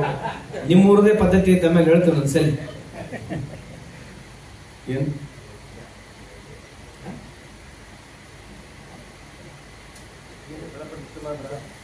ಮಾಡಿ ವೇದಿಕೆ ಮೇಲೆ ಬರ್ಬೇಕು ಮಾಡಿದೆ. ಒಂದು ಬಹಳ ಒಳ್ಳೆ ಸೇಯಿಂಗ್ ಇದೆ. ಟಫ್ ಟೈಮ್ ಏನಿದೆಯಲ್ಲ, ಟಫ್ ಟೈಮ್ ಬಂದಾಗ ಪ್ರಪಂಚದಲ್ಲಿ ಒಂದು ದೇಶಕ್ಕೆ ಬಹಳ ಕೆಟ್ಟ ಕಾಲ ಬಂದಾಗ ಗ್ರೇಟ್ ವಾರಿಯರ್ಸ್ ನ ರೆಡಿ ಮಾಡ್ತದ್ದು. ಸೊ ಗ್ರೇಟ್ ವಾರಿಯರ್ಸ್ ಅಂದ್ರೆ ಇದೆ ಬಸವಣ್ಣನವರು, ಶಿಶುನಾಳ ಶರೀಫ್ ಇರ್ಬೋದು, ಅಂಬೇಡ್ಕರ್ ಇರ್ಬೋದು. ಇಡೀ ರಾಜ್ಯಗಳ, ಇಡೀ ಪ್ರಪಂಚದಲ್ಲಿ ಎಲ್ಲಾ ಕಡೆ ಈ ಗ್ರೇಟ್ ವಾರಿಯರ್ಸ್ ಗಳು ಹುಡ್ತಾರೆ. ಈ ಗ್ರೇಟ್ ವಾರಿಯರ್ಸ್ ಏನ್ ಮಾಡ್ತಾರೆ ಅಂತಂದ್ರೆ, ನೆಕ್ಸ್ಟ್ ಸಮಾಜಕ್ಕೆ ಈಸಿ ಟೈಮ್ ಮಾಡ್ಕೊಡ್ತಾರೆ. ಈಸಿ ಟೈಮ್, ನಾವೆಲ್ಲ ಈಸಿ ಟೈಮ್ ಆಗಿದ್ದೀವಿ. ಈಗ ಈ ಈಸಿ ಟೈಮ್ ನಾಗ ಇರೋರು ಏನ್ ಮಾಡ್ತಾರೆ ಅಂತಂದ್ರೆ, ಮತ್ತೆ ಡಿಸಾಸ್ಟರ್ ಟೈಮೇ ತಂದು ಕೊಡ್ತಾರೆ ಸಮಾಜಕ್ಕೆ. ಸೊ ನಾವು ಈ ಲಿಪಿನಲ್ಲೇ ಇರ್ತಕ್ಕಂಥ ಸಮಾಜನ ನಾವು ಸೃಷ್ಟಿ ಮಾಡಿದೀವಿ. ನಾವೆಲ್ಲರೂ ಹಿಪೋಕ್ರೆಟ್ಸೆ. ನೀವು ಆತ್ಮಾವಲೋಕನ ಮಾಡ್ಕೊಂಡು ನೋಡ್ರಿ. ಬಸವಣ್ಣವರು ಪದೇ ಪದೇ ಹೇಳಿದ್ರು, ತನ್ನ ತಾನೇ ಅರಿತೊಡೆ ತಾನೇ ದೇವ್ರು ಅಂತ ಹೇಳಿ. ನಾವು ನಮ್ಮ ಪ್ರಾಣಿಗೆ ಬಸವಣ್ಣನ ಒಪ್ಪಲ್ಲ. ಹೇಳ್ಬೇಕು, ನಿಜ ಜೀವನದಲ್ಲಿ ನಾವ್ ಯಾರು ಇಂಪ್ಲಿಮೆಂಟ್ ಮಾಡಕ್ ರೆಡಿನೇ ಇಲ್ಲ. Because we are hypocrites. Because we don't want to read something which is not really likeable by us. ನಮಗೆ ಯಾವ್ದು ಲೈಕ್ ಆಗಲ್ಲ ಅದನ್ನ ಬಿಟ್ಟು ಬಿಡ್ತೀವಿ, ಯಾವ್ದು ಲೈಕ್ ಆಗ್ತದೆ ಅದನ್ನೇ ಓದ್ತೀವಿ. ಈ ದೇಶದಲ್ಲಿ ರಾಮಾಯಣ ಬಂತು, ಮಹಾಭಾರತ ಬಂತು, ಕುರಾನ್ ಇದೆ, ಭಗವದ್ಗೀತೆ ಇದೆ, ಬೈಬಲ್ ಇದೆ. ನನಗೆ ನೀವು ಕೇಳಿದ್ರೆ ಇವೆಲ್ಲದಕ್ಕೂ ನಿನಗೆ ಈ ದೇಶದ ಸಂವಿಧಾನ ಬೇಕಾ, ಇದು ಬೇಕಂತ ಕೇಳಿದ್ರೆ ಒಂದು ನಿಮಿಷ ಅಲ್ಲ, ಒಂದು ಸೆಕೆಂಡ್ ಕೂಡ ನಾನು ಹೇಳೋದಿಲ್ಲ, ನನಗೆ ಇವೆಲ್ಲ ಮೀರಿ ನನಗೆ ಈ ದೇಶದ ಸಂವಿಧಾನ ಬೇಕಂತ ಹೇಳ್ತೇನೆ. ಯಾಕೆ ಈ ದೇಶದ ಸಂವಿಧಾನ ಬೇಕಂತಂದ್ರೆ, ಈ ದೇಶದ ಸಂವಿಧಾನವನ್ನು ನೀವು ಒಪ್ಪಿದ್ರೆ ಇವೆಲ್ಲ ಒಪ್ಪಿದಂಗಂತ ಈ ಸಂದರ್ಭಕ್ಕೆ ಹೇಳಲಿಕ್ಕೆ ಬಯಸ್ತೇನೆ. ನಮ್ಮಲ್ಲಿ ಅಷ್ಟು ಡಿಫರೆನ್ಸ್ ಇರ್ತಕ್ಕಂಥದನ್ನ ಬಾಬಾ ಸಾಹೇಬ್ ಅಂಬೇಡ್ಕರ್ ಅವರು ಅದಕ್ಕೆ ನಿಮ್ಗೆ ಹೇಳಿರ್ತಕ್ಕಂಥದ್ದು. ಲಿಬರ್ಟಿ ತಂದ್ರು, ಜಸ್ಟಿಸ್ ತಂದ್ರು, ಈಕ್ವಾಲಿಟಿ ತಂದ್ರು, ಫ್ರಟರ್ನಿಟಿ ತಂದ್ರು, ಆರ್ಟಿಕಲ್ 14 ತಂದ್ರು, ಆರ್ಟಿಕಲ್ 19 ತಂದ್ರು, ಆರ್ಟಿಕಲ್ 45 ತಂದ್ರು, ಆರ್ಟಿಕಲ್ 32 ತಂದ್ರು, ಆರ್ಟಿಕಲ್ 26 ತಂದ್ರು. ಆ ಪುಣ್ಯಾತ್ಮ ಇವನ್ನೆಲ್ಲ ಓದ್ಕೊಂಡು ಈ ದೇಶದ ಜಾತಿ ವ್ಯವಸ್ಥೆ ಎಲ್ಲ ಅರ್ಥ ಮಾಡ್ಕೊಂಡು ಬಾಬಾ ಸಾಹೇಬ್ ಅಂಬೇಡ್ಕರ್ ಅವರು ಬಸವಣ್ಣವರ ಏನು ವಚನಗಳು ಇದ್ವು, ಏನ್ ಬಸವಣ್ಣವರು ಏನ್ ಡಿರೈವ್ ಮಾಡಿದ್ರು ಆ ವಚನಗಳನ್ನ ನೀವು ಸ್ವಲ್ಪ ಮೇಲೆ ನೋಡ್ಕೊಂಡ್ ಬಂದ್ರೆ, ಬಾಬಾ ಸಾಹೇಬ್ ಅಂಬೇಡ್ಕರ್ ಅವರು ಈ ದೇಶಕ್ಕೆ ಎಲ್ಲರನ್ನ ಒಗ್ಗೂಡಿಸಿ ಸ್ಟಿಚ್ ಮಾಡಿ ಈ ದೇಶದ ಸಂವಿಧಾನವನ್ನು ಬರೆದರು. ಅದಕ್ಕೆ ಪ್ರತಿಯೊಬ್ಬರು ಇಲ್ಲಿರ್ತಕ್ಕಂಥ ಹೆಣ್ಮಕ್ಳು, ನೀವು ನಮ್ಮ ತಾಯಿಗೆ ಅದೇ ಹೇಳ್ತೇನೆ, ನೀವು ಯಾರನ್ನ ಪೂಜೆ ಮಾಡ್ತೀರಾ ಗೊತ್ತಿಲ್ಲ. ತಂಗಿ, ವಾಟ್ಸ್ ಯುವರ್ ನೇಮ್? ಯಾಕೆದಿರ್ತೀನಿ? Manjushree, sorry if I am making a request to you, please pardon me if I am making a request if you feel bad. ನೀವು ವಿಮೆನ್ಸ್ ಡೇ ಮಾಡ್ತಿರಲ್ಲಮ್ಮ, ವಿಮೆನ್ಸ್ ಡೇ ಮಾತ್ರ ಈ ಭಾರತ ದೇಶದಲ್ಲಿ ಪ್ರತಿಯೊಬ್ಬರು ಬಾಬಾ ಸಾಹೇಬ್ ಅಂಬೇಡ್ಕರ್ ಫೋಟೋ ಇಟ್ಕೊಂಡು ಮಾಡಬೇಕು ಅಂತ ಈ ಸಂದರ್ಭ ಬಸವಣ್ಣವರದು ಬಾಬಾ ಸಾಹೇಬ್ ಅಂಬೇಡ್ಕರ್ ಫೋಟೋ ಇಟ್ಕೊಂಡು ಮಾಡಿದ್ರೆ ಮಾತ್ರ ಆ ವಿಮೆನ್ಸ್ ಡೇಗೆ ಒಂದು ಅರ್ಥಪೂರ್ಣ ಈ ಸಂದರ್ಭ. You should know who has fought for you. You should know who has made rules and regulations for you. ಏನಿಲ್ಲ, ಹೆಣ್ಮಕ್ಳು ವಿಶೇಷವಾಗಿ ಈ ಭೂಮಿ ಮೇಲೆ ನಿಮ್ಗೆ ಆಗಿರ್ತಕ್ಕಂಥ ತೊಂದರೆಗಳು ಇತಿಹಾಸವನ್ನು ತೆಗೆದು ನೋಡಿ. ಹೋರಾಟ ಮಾಡಿರ್ತಕ್ಕಂಥದ್ದು ಬಹಳಷ್ಟು ಜನರಲ್ಲಿ ಪ್ರಮುಖ ಆಗ್ತಕ್ಕಂಥರು ಒಂದು ಬಸವಣ್ಣನವರು, ಒಂದು ಬಾಬಾ ಸಾಹೇಬ್ ಅಂಬೇಡ್ಕರ್ ಅವರು. ಅದಕ್ಕೆ ಹೆಣ್ಮಕ್ಳು ವಿಶೇಷವಾಗಿ ನೀವು ವಿಮೆನ್ಸ್ ಡೇನ ಬಾಬಾ ಸಾಹೇಬ್ ಅಂಬೇಡ್ಕರ್ ಫೋಟೋ ಜೊತೆಗೆ ಜಗಜ್ಯೋತಿ. ಆಮೇಲೆ ಬಾಬಾ ಸಾಹೇಬ್ ಅಂಬೇಡ್ಕರ್ ಅಂದ ತಕ್ಷಣ ಏನು ಬರೀ SC ST ಸಂವಿಧಾನ ಅಂದ್ರೆ ಏನ್ರಿ? ಸಂವಿಧಾನ ಏನು ಸುಮ್ಮನೆ ಅದೇನು ಆಟಿಕೆ ಪುಸ್ತಕ ಬರೆಯಕ್ಕದ? ಯಾವ ರಾಜ್ಯ ಯಾವ ರೀತಿ ಇರಬೇಕು, ಯಾವ ರಾಜ್ಯಗಳ ಅದಕ್ಕೆ ಪವರ್ಸ್ ಏನು, ಸ್ಟೇಟ್ ಗೌರ್ಮೆಂಟ್ ಅಂದ್ರೆ ಏನು, ಸೆಂಟ್ರಲ್ ಗೌರ್ಮೆಂಟ್ ಅಂದ್ರೆ ಏನು, ವಾಟರ್ ಪಾಲಿಸಿ ಅಂದ್ರೆ ಏನು, RBI ಗೈಡ್ಲೈನ್ಸ್ ಏನು, ಪವರ್ ಟ್ಯಾರಿಫ್ಸ್ ಹೆಂಗಿರ್ಬೇಕು, ದೇಶಗಳಲ್ಲಿ ವ್ಯತ್ಯಾಸಗಳು ಬಂದಾಗ ಹೆಂಗಿರ್ಬೇಕು, ಎಲ್ಲ ಏನು ಸುಮ್ಮನೆ ಹಂಗೆಲ್ಲ ಎಲ್ಲ ಕಟ್ಟೆ ಮೇಲೆ ಕುತ್ಕೊಂಡ್ ಬರಕ್ ಬರ್ತೇನೆ. ಎಲ್ಲ ಕಟ್ಟೆ ಮೇಲೆ ಕುತ್ಕೊಂಡ್ ಬರ್ಬಿಡುದು ಮಗ್ಗಿ ಪುಸ್ತಕ ಇದು. ಅದೇನ್ ಬಿಡ್ರಿ ಹಂಗ ಬರ್ದಾನ ಸುಮ್ಮನೆ ಹಿಂಗೆ ಹೇಳ್ಕೊಂಡು ಅಡ್ಡಾಡದ ಇದು. A man who had 36 degrees, ಅವ್ರ ಬಗ್ಗೆ ನಾವೇ ಮಾತಾಡಂಗಿಲ್ಲ. 36 ಡಿಗ್ರಿ ಬಾಬಾ ಸಾಹೇಬ್ ಅಂಬೇಡ್ಕರ್ ಅವ್ರಿಗೆ 36 ಡಿಗ್ರಿ, ಯಾರು ಅವ್ರ ಬಗ್ಗೆ ಮಾತಾಡಂಗಿಲ್ಲ. ಯಾಕೆ? ನಮ್ಮ ಜಾತಿ ನಲವ. ಯಾಕೆ ಹೇಳು? ನಮ್ಮ ಜಾತಿ ನಲಪ. ನಮ್ಮ ಜಾತಿಯನ್ನು ಯಾರು ಇರಲಿ ಯಾಕಲ್ ಮಂತ್ರಿಗಳು ಓಡ್ಬಿಡೋದೆ. ನಮ್ಮ ಗುರುತುಗಳು, ನಮ್ಮ ಲೀಡರ್ಶಿಪ್ಗಳು, ನಮ್ಮ ಐಡೆಂಟಿಫಿಕೇಶನ್ ಇರ್ತಕ್ಕಂಥದ್ದು, ನಾವು ಪ್ರಮೋಟ್ ಮಾಡ್ತಕ್ಕಂಥದ್ದು ನಮ್ಮ ಜಾತಿಯವರೇ ಇರಬೇಕು. ಆ ವ್ಯವಸ್ಥೆ ಇವತ್ತಿಗಿದೆ. ಒಪ್ತಿರೋಲ್ಲ ನನಗೆ ಗುರುತಿಲ್ಲ. ನೀವು ಬೇಜಾರು ಕಂಡ್ರು ತೊಂದರೆ ಇಲ್ಲ, ಅದಿರ್ತಕ್ಕಂಥ ವ್ಯವಸ್ಥೆ ಇದೆ. ಛತ್ರಪತಿ ಶಿವಾಜಿ ಅಂದ್ರೆ ಮರಾಠರು, ಜಗಜ್ಯೋತಿ ಬಸವಣ್ಣ ಪುಣ್ಯಾತ್ಮ ಎಲ್ಲರನ್ನ ಸೇರಿಸಿ, ಎಲ್ಲ ಸೂದರನ್ನ ಸೇರಿಸಿದ ಪುಣ್ಯಾತ್ಮ, ಅವ್ರನ್ನ ಕೂಡ ಕಡೆಗಾಣಿಸಿದ್ವಿ. ಬುದ್ಧ, ಇಡೀ ಪ್ರಪಂಚಕ್ಕೆ ಬೇಕಾದ ಬುದ್ಧ, ಇಡೀ ಪ್ರಪಂಚಕ್ಕೆ ಬೇಕಾಗಿರ್ತಕ್ಕಂಥ ಬುದ್ಧನ ನಾವು ಈ ದೇಶದಿಂದ ಒಂದು ಓಡಿಸಿದ್ವಿ. ನಾವು V choose knowledge over religion. ನಮಗೆ ರಿಲಿಜನ್ ಬೇಕು, ನಾಲೆಜ್ ಬೇಡ ಅಂತ ಹೇಳಿ ನಾವಿವತ್ತು ಬುದ್ಧನ ಒಂದು ಓಡಿಸಿದ್ವಿ. ಇದು ನಮ್ಮ ದೇಶದ ಪರಿಸ್ಥಿತಿ, ಇತಿಹಾಸ ಇದೇ ಇರತಕ್ಕಂಥದ್ದು. ಯಾಕೆ ಬುದ್ಧ, ಯಾಕೆ ಈ ದೇಶ, ಈ ಪ್ರಪಂಚ ಇಲ್ಲಿ ಜಾಗ ಬಿಟ್ಟು ಹೋದಲ್ಲ? ಎಲ್ಲ ಆಗ್ಬೇಕಲ್ಲ, ಚರ್ಚೆ ಆಗ್ಬೇಕಲ್ಲ. ಬಸವಣ್ಣನ ವಿಚಾರ, ಬುದ್ಧರ ವಿಚಾರ, ಅಂಬೇಡ್ಕರ್ ವಿಚಾರ, ಶಿಶುನಾಳ ಸರ್ ವಿಚಾರ, ಕಬೀರ್ ಸಂತ್ ವಿಚಾರ, ಕುವೆಂಪು ವಿಚಾರ ಎಲ್ಲಿ ಇಲ್ಲ. ಏನದ ವಿಚಾರ ದೇಶದಲ್ಲಿ? ದಿನ ಬೆಳಗ್ಗೆ ಇದ್ರೆ ಸೀರಿಯಲ್ ನೋಡಿದ್ವಿ. ಅದು ಇನ್ನೊಂದು ಏನದು, ಬಿಗ್ ಬಾಸ್. ಬಿಗ್ ಬಾಸ್ ನೋಡಿದ್ವಿ. ಮನೆ ಕೊಡ ತೊಡೋದು ಮಾತಾಡಿದ್ವಿ, ಮದುವೆದು ಮಾತಾಡಿದ್ವಿ, ಪಿಕ್ಚರು, ಟಿವಿ, IPL ಮುಗಿ ಪಿಕ್ಚರ್. ಮತ್ತೆ ಸೆಕೆಂಡ್ ಜನರೇಷನ್ ಏನ್ ಕಲಿತದ? ನಮ್ಮ ಮಾತು ಬಹಳ ಕೆಟ್ಟ ವ್ಯವಸ್ಥೆಯಲ್ಲಿ ನಮ್ಮ ದೇಶ ಇದೆ. ನಾನು 50 ವರ್ಷ ಕಳೆದಿದ್ದೇನೆ. ನಾನು 17ನೇ ವರ್ಷದಿಂದ ರಾಜಕೀಯ ಪ್ರಾರಂಭ ಮಾಡಿರ್ತಕ್ಕಂಥವ್ನು. ನಾನು ಕುಡಿಯಂಗಿಲ್ಲ, ಸೇದಂಗಿಲ್ಲ, ನನ್ಗಿದೇ ಚಟ ರಾಜಕೀಯ.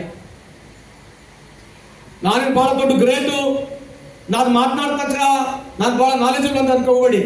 But I tell you from this very podium, ನನ್ನ ದೇವರು ಎಲ್ಲಿವರೆಗೆ ಉಸಿರನ್ನು ಕೊಟ್ಟಿದ್ದಾನೆ, ಪ್ರಾಮಾಣಿಕವಾಗಿ ಇವರು ಹಾದಿಯಲ್ಲಿ ಬದುಕಲಿಕ್ಕೆ ಪ್ರಾಮಾಣಿಕ ಪ್ರಯತ್ನ ಮಾಡಬೇಕು. ನಾವು ಅಷ್ಟೇ ಮಾಡ್ಬೋದು, ನಾವು ಇದಕ್ಕಿಂತ ಜಾಸ್ತಿ ಮೀರಿ ಏನು ಮಾಡಕ್ ಬರೋದಿಲ್ಲ. ಯಾವ ಸಮಾನತೆ ಬಗ್ಗೆ ಬಸವಣ್ಣವ್ರು ಮಾತನಾಡಿದ್ರು, ನಾವು ಅದ್ರ ಬಗ್ಗೆ ಅವರು ಭಾಷಣ ಮಾಡಿ ಅವ್ರ ವಿಚಾರಗಳನ್ನು ನಾವು ಜನರಿಗೆ ಹೋಗಿ ಮುಟ್ಟಿಸ್ತಕ್ಕಂಥದ್ದು ನಾವು ನಿಜ ಜೀವನದಲ್ಲಿ ನಾವು ಮಾಡಲಿಲ್ಲ ಅಂತಂದ್ರೆ ಏನ್ ಸ್ವಾರ್ಥಕ್ಕೆ? ಅದಕ್ಕೆ ನಾವು ಹಿಪೋಕ್ರೇಟ್ ಸೊಸೈಟಿ ಕಟ್ಟಿರ್ತಕ್ಕಂಥದ್ದು. One of the most hypocrite society. ಹೇಳದೆ ಬೇರೆ, ಮಾಡದೆ ಬೇರೆ, ಹೇಳದೆ ಬೇರೆ, ಮಾಡದೆ ಬೇರೆ, ಎಲ್ಲ ವ್ಯವಸ್ಥೆಗಳು ಹದಿಗೆಟ್ಟು ಹೋಗ್ಬಿಟ್ಟಿದ್ದಾವೆ. ಅಂತ ವ್ಯವಸ್ಥೆಯಲ್ಲಿ ಮತ್ತೆ ವಾಪಸ್ ಆಗ್ಬೇಕು, ಮತ್ತೆ ರೆವಲ್ಯೂಷನ್ ಆಗ್ಬೇಕು, ಮತ್ತೆ ಬದಲಾವಣೆ ಬರಬೇಕಾಗಿದ್ರೆ ಮತ್ತೆ ಬಸವಣ್ಣನ ವಿಚಾರವನ್ನು ಮನೆ ಮುಡಿಸ್ತಕ್ಕಂಥ ಕೆಲಸ ನಾವೆಲ್ಲರೂ ಮಾಡಬೇಕಂತ ಈ ಸಂದರ್ಭದಲ್ಲಿ ಎರಡು ಮಾತನ್ನು ಮುಗಿಸ್ತೇನೆ. ಜೈ ಹಿಂದ್, ಜೈ ಕರ್ನಾಟಕ. ಸಚಿವರಾದಂಥ ಸನ್ಮಾನ್ಯ ಸಂತೋಷ್ ಲಾಡ್ ಅವರು ಈ ಕಾರ್ಯಕ್ರಮದಲ್ಲಿ ಪಾಲ್ಗೊಂಡು ಕಾರ್ಯಕ್ರಮವನ್ನು ಉದ್ಘಾಟಿಸಿ ಬಹಳಷ್ಟು ಅರ್ಥಪೂರ್ಣವಾದಂಥ ಮಾತುಗಳನ್ನು ಆಡಿದ್ದಾರೆ. ಸಮಕಾಲೀನ ಸಂಗತಿಗಳ ಮೇಲೆ ಬೆಳಕು ಚೆಲ್ಲಿದ್ದಾರೆ, ವಿಶ್ಲೇಷಣೆ ಮಾಡಿದ್ದಾರೆ. ನಾವು ಹೇಗೆ ಬದುಕಬೇಕಾಗಿದೆ, ಹೇಗೆ ಬದುಕ್ತಾ ಇದ್ದೀವಿ, ಇಂಥದೊಂದು ಅಪರೂಪದ ವಿಶ್ಲೇಷಣೆಗೆ ತಮ್ಮ ಮಾತಿನ ಸಮಯವನ್ನು ಸನ್ಮಾನ್ಯ ಸಚಿವರು ಮೀಸಲಿಟ್ಟಿದ್ದಾರೆ. ಅವರಿಗೆ ತಮ್ಮೆಲ್ಲರ ಪರವಾಗಿ ತುಂಬ ಹೃದಯದ ಧನ್ಯವಾದಗಳನ್ನು, ಅಭಿನಂದನೆಗಳನ್ನು, ಕೃತಜ್ಞತೆಗಳನ್ನು ತಿಳಿಸ್ತಾ ಇದ್ದೇವೆ. ಇದೀಗ ಕಾರ್ಯಕ್ರಮದಲ್ಲಿ ಪಾಲ್ಗೊಂಡಿರುವಂತಹ ಹಿರಿಯ ಸಂಶೋಧಕರು ಡಾಕ್ಟರ್ MM ಕಲಬುರ್ಗಿ ಟ್ರಸ್ಟ್ನ ಅಧ್ಯಕ್ಷರು ಆಗಿರುವಂತಹ ಡಾಕ್ಟರ್ ವೀರಣ್ಣ ರಾಜುರವರು ಸಭೆಯನ್ನು ಉದ್ದೇಶಿಸಿ ಮಾತನಾಡಬೇಕು ಅಂತ ಹೇಳಿ ವಿನಂತಿಯನ್ನು ಮಾಡಿದ್ದಾರೆ. ಖ್ಯಾತ ವೃತ್ತಿ ರಂಗಭೂಮಿಯ ನಟರಾದಂತಹ ಸನ್ಮಾನ್ಯ ಶ್ರೀ ರಾಜು ತಾಳಿಕೋಟೆ ಅವರನ್ನ ಕಾರ್ಯಕ್ರಮಕ್ಕೆ ಪ್ರೀತಿ. ಮಾನ್ಯ ಪೊಲೀಸ್ ಆಯುಕ್ತರು ಶ್ರೀ ಶಶಿಕುಮಾರ್ ಸರ್ ಮತ್ತೊಂದು ಕಾರ್ಯನಿಮಿತ್ತ ಹೋಗಬೇಕಾಗಿದೆ, ಅವರನ್ನು ಪ್ರೀತಿಯಿಂದ ಬೀಳ್ಕೊಟ್ಟು ಕಾರ್ಯಕ್ರಮವನ್ನು ಮುಂದುವರಿಸ್ತೇವೆ. ಸನ್ಮಾನ್ಯ ರಾಜು ತಾಳಿಕೋಟೆ ಅವರಿಗೆ ಇದೀಗ ಗೌರವಾರ್ಪಣೆ. ಶ್ರೀ ಡಾಕ್ಟರ್ ವೀರಣ್ಣ ರಾಜುರವರು ಇದೀಗ ಸಭೆಯನ್ನು ಉದ್ದೇಶಿಸಿ ಮಾತನಾಡ್ತಾರೆ. ಮಹಾಮಾನವತವಾದಿ ಬಸವಣ್ಣವರ ಜಯಂತಿಯನ್ನು ನಾಡಿನಾದ್ಯಂತ ಅರ್ಥಪೂರ್ಣವಾಗಿ ಆಚರಿಸಲಿಕ್ಕೆ ತೊಡಗಿರೋದನ್ನು ತಾವೆಲ್ಲ ಕಂಡಿದ್ದೀರಿ. ವಿಶೇಷವಾಗಿ ಕರ್ನಾಟಕ ಸರ್ಕಾರ ಕೂಡಲ ಸಂಗಮದಲ್ಲಿ ಈ ವರ್ಷ 2 ದಿನಗಳ ಕಾಲ ಬಸವಣ್ಣನವರ ವಿಚಾರಗಳನ್ನು ಇಡೀ ಜಗತ್ತಿಗೆ ಮುಟ್ಟಿಸಬೇಕು ಅನ್ನುವಂಥ ಹಿನ್ನೆಲೆ ಒಳಗೆ ಕಾರ್ಯಕ್ರಮಗಳನ್ನು ಯೋಜಿಸಿ ನಿನ್ನೆ ದಿವಸ 4 ಗೋಷ್ಠಿಗಳಲ್ಲಿ ವಿಶ್ವಗುರು ಬಸವಣ್ಣ ಸಾಂಸ್ಕೃತಿಕ ನಾಯಕ ವರ್ತಮಾನದ ಜರೂರು ಅನ್ನುವಂಥ ವಿಷಯ ಇಟ್ಟುಕೊಂಡು, ಅಂದ್ರೆ ಬಸವಣ್ಣ ಈಗಿನ ಕಾಲಕ್ಕೆ ಎಷ್ಟರ ಮಟ್ಟಿಗೆ ಜರೂರಾಗಿದ್ದಾನೆ. ಬಸವಣ್ಣ ಅಂದ್ರೆ ಬಸವಣ್ಣನವರ ತತ್ವಗಳು ಇವತ್ತಿನ ಯುಗಮಾನಕ್ಕ ಇವತ್ತು ನಡೆದಂತಹ ಏನು ಅಸ್ತವ್ಯಸ್ತ ಜೀವನದ ಒಂದು ರೀತಿ ನೀತಿಗಳದವಲ್ಲ, ಇದಕ್ಕೆ ಮೊದಲನ್ನ ಕೊಡ್ತಕ್ಕಂಥ ವಿಚಾರಗಳು ವಚನ ಸಾಹಿತ್ಯದೊಳಗೆ ಅಂದ್ರೆ ಶರಣರು ಕೊಟ್ಟು ಹೋದಂತ ಸಾಹಿತ್ಯದೊಳಗ ಇಷ್ಟರ ಮಟ್ಟಿಗೆ ಅದ ಅನ್ನೋದನ್ನ ನಿನ್ನೆ 8 ಜನ ವಿದ್ವಾಂಸರು ಬಹಳ ಅರ್ಥಪೂರ್ಣವಾಗಿ ವಿಚಾರಗಳನ್ನು ಮಂಡಿಸುವ ಮೂಲಕವಾಗಿ ಶರಣ ಸಾಹಿತ್ಯದ ಒಂದು ಘನತೆಯನ್ನ ಎತ್ತಿಡಿದದ್ದನ್ನು ನಾವು ನೋಡಿದ್ವಿ. ಇವತ್ತು ಮುಖ್ಯಮಂತ್ರಿಗಳು ಅದನ್ನ ಉದ್ಘಾಟಿಸುವ ಮೂಲಕ, ಅನೇಕ ಕಲಾವಿದರು ಭಾಗವಹಿಸುವ ಮೂಲಕ, ಅನೇಕ ಮಠಾಧೀಶರು ಭಾಗವಹಿಸುವ ಮೂಲಕ ಬಸವಣ್ಣನನ್ನ ನಾವು ಹೇಗೆ ಇವತ್ತು ಅರ್ಥೈಸಿಕೊಳ್ಬೇಕು, ನಮ್ಮ ಬದುಕಿನೊಳಗೆ ಬಸವ ತತ್ವಗಳನ್ನು ಹೇಗೆ ಅಳವಡಿಸಿಕೊಳ್ಬೇಕು, ಆ ಮೂಲಕವಾಗಿ ನಮ್ಮ ಬದುಕಿನಲ್ಲಿ ಪ್ರಸ್ತುತ ಅಂದ್ರೆ ವರ್ತಮಾನ ಕಾಲದಲ್ಲಿ ಉಂಟಾದಂತ ಏನು ಅಸಾಂಗತ್ಯಗಳದವಲ್ಲ, ಈ ಕೋಲಾಹಲಗಳೇನದವಲ್ಲ, ಈ ನೋವು ನಲಿವುಗಳೇನದವಲ್ಲ, ಈಗಾಗಲೇ ಸಚಿವರು ಮಾತಾಡಿದ್ದನ್ನ ತಾವು ಕೇಳಿದ್ದೀರಿ, ಎಷ್ಟು ರೋಷಪೂರ್ಣವಾಗಿ ಮಾತಾಡಿದ್ರು. ಯಾಕಂದ್ರೆ ಕಳಕಳಿಯಿಂದ ಮಾತಾಡಿದ್ದಾರೆ, ಸುಮ್ಮನೆ ನಿಮ್ಮನ್ನು ಬೈಲಿಕ್ಕೆ ಅಥವಾ ಯಾರನ್ನೋ ಪ್ರೀತಿಸ್ಲಿಕ್ಕೆ ಅಥವಾ ಯಾರನ್ನೋ ಒಲೈಸ್ಲಿಕ್ಕೆ ಮಾತಾಡಿದಂಥ ಮಾತುಗಳಲ್ಲ, ಕಳಕಳಿಯಿಂದ ಬಂದಂಥ ಮಾತುಗಳಂತ ನಾನು ಅನ್ಕೊಂಡಿದ್ದೀನಿ. ಬಸವಣ್ಣನವರನ್ನ ಕರ್ನಾಟಕದ ಸಾಂಸ್ಕೃತಿಕ ನಾಯಕ ಅಂತ ನಮ್ಮ ಸರ್ಕಾರ ಘೋಷಿಸಿದ ನಂತರ ಬಸವಣ್ಣನವರ ಬಗ್ಗೆ ಹೆಚ್ಚು ಹೆಚ್ಚು ಚಿಂತನೆ ಮಾಡಲಿಕ್ಕೆ ಎಲ್ಲರೂ ತೊಡಗಿದ್ದಾರೆ, ಸಾಮಾನ್ಯರಿಂದ ಹಿಡ್ಕೊಂಡು ಅಸಾಮಾನ್ಯರವರೆಗೆ ಅಂತ. ಸಾಮಾನ್ಯರಲ್ಲಿ ಬಸವಣ್ಣ ಒಂದು ದೇವರಾಗಿ ಕಂಡಿದ್ದಾರ, ಅಸಾಮಾನ್ಯರಲ್ಲಿ ಮಹಾ ಮಾನವತಾವಾದಿ ದಾರ್ಶನಿಕ ಅಂತ ತಿಳ್ಕೊಂಡು ಅದನ್ನು ಅಧ್ಯಯನ ಮಾಡ್ತಾ ಇದ್ದಾರೆ. ನಮ್ಮ ರೈತರು ಬಸವಣ್ಣನನ್ನ ಬಸವಣ್ಣ ಅಂತ ಅಂದ್ರೆ ಕಾಯಕ ಯೋಗಿ ಎತ್ತನ್ನ ತಮ್ಮ ಬದುಕಿಗೆ ಆಧಾರವಾದಂತ ಎತ್ತು ಅಂತ ನಾವೇ ಹೇಳ್ತೀವಿ, ಎತ್ತಲ್ಲ ಅದು ಬಸವ ಅಂತ. ಬಸವನನ್ನ ಅಂದ್ರೆ ಬಸವಣ್ಣನನ್ನ ಅಂದ್ರೆ ಕಾಯಕವನ್ನ ಕಲಿಸುವುದಂತ ಬಸವಣ್ಣನನ್ನ ನಮ್ಮ ರೈತರು ಎಲ್ಲಿ ಕಂಡ್ರು, ತಮ್ಮ ಬಸವನಲ್ಲಿ ಕಂಡ್ರು. ಹಾಗಾಗಿ ನಾನು ಹೇಳ್ತಿರ್ತೇನೆ, ಎತ್ತಂತ ಮಾಡ್ಬಿಟ್ರಲ್ಲ ಬಸವಣ್ಣನ, ಎತ್ತಂತ ಮಾಡಿಬಿಟ್ರಲ್ಲ ಬಸವಣ್ಣನ ಅಂತ ನಾವು ಟೀಕಾ ಮಾಡ್ತಿರ್ತೀವಿ. ಬಸವಣ್ಣನ ಅವರು ಎತ್ತು ಮಾಡಿಲ್ಲ, ಕಾಯಕ ಕಲಿಸಿದ ನಾಯಕ ಬಸವಣ್ಣ ಅಂತ ಹೇಳಿದ್ದಾರೆ ನಮ್ಮ ಜನಪದರು. 3 ಮುಖ್ಯವಾಗಿ ವಿಚಾರಗಳನ್ನು ನಮಗೆ ಕಲಿಸಬಹುದು. ಏನಂದ್ರ ನಡೆ ಕಲಿಸಿದ ಬಸವಣ್ಣ, ನುಡಿ ಕಲಿಸಿದ ಬಸವಣ್ಣ, ದುಡಿ ಕಲಿಸಿದ, ನಡೆಯೋದನ್ನ ನುಡಿಯೋದನ್ನ ದುಡಿಯೋದನ್ನ ಕಲಿಸುವುದ ಬಸವ. ನಡೆಯೋದು ಹೇಗಂದ್ರೆ ಕೈಯಿಂದ ನಡೆಯೊಳಗ ಅನೇಕ ವಚನಗಳನ್ನ ಸುಮ್ಮನೆ 1-2 ವಚನಗಳನ್ನ ತಮ್ಗೆ ಉದಾಹರಿಸಿ ಹೇಳೋದಾದ್ರೆ ಆ 2-3 ವಚನಗಳನ್ನು ಅಳವಡಿಸಿಕೊಂಡು ಬಿಟ್ಟರೆ ಸಾಕು, ನಮ್ಮ ಬದುಕು ನಿಜವಾಗಿ ಸುಸಂಬದ್ಧವಾದ ಬದುಕು ಆಗ್ತದ. ನಡೆ ಕಲಿಸಿದ ಬಸವಣ್ಣ, ಒಳ್ಳೆ ನಡೆ ಹೇಗಿರಬೇಕು, ನಲಬೇಡ, ಒಲಬೇಡ, ಹುಸಿಯ ನುಡಿಯಲು ಬೇಡ, ಮುನಿಯಬೇಡ, ಅನ್ಯರಿಗೆ ಅಸಹ್ಯ ಪಡಬೇಡ, ತನ್ನ ಬಣ್ಣಿಸಬೇಡ, ಇದಿರ ಹಳಿಯಲು ಬೇಡ. ಇದೇ ಅಂತರಂಗ ಶುದ್ಧಿ, ಇದೇ ಬಹಿರಂಗ ಶುದ್ಧಿ. ಅಂತರಂಗ ಬಹಿರಂಗ ಶುದ್ಧಿಗೆ ಈ 7 ಸೂತ್ರಗಳನ್ನ ನಮ್ಮಲ್ಲಿ ಅಳವಡಿಸಿಕೊಂಡು ಬಿಟ್ಟರೆ ಸಾಕು, ಒಳ್ಳೆ ಮನುಷ್ಯನಾಗಿ ಬದುಕಲಿಕ್ಕೆ ಸಾಧ್ಯ ಆಗುತ್ತೆ. ನುಡಿ ಕಲಿಸಿದ ಬಸವಣ್ಣ, ಎಂಥ ಮಾತಿರ್ಬೇಕು ನಮ್ದು. ಕಂಡ ಭಕ್ತರಿಗೆ ಕೈ ಮುಗಿವಾತನೇ ಭಕ್ತ, ಮೃದು ವಚನವೇ ಸಕಲ ಜಪಂಗಳಯ್ಯ, ಮೃದು ವಚನವೇ ಸಕಲ ತಪಂಗಳಯ್ಯ.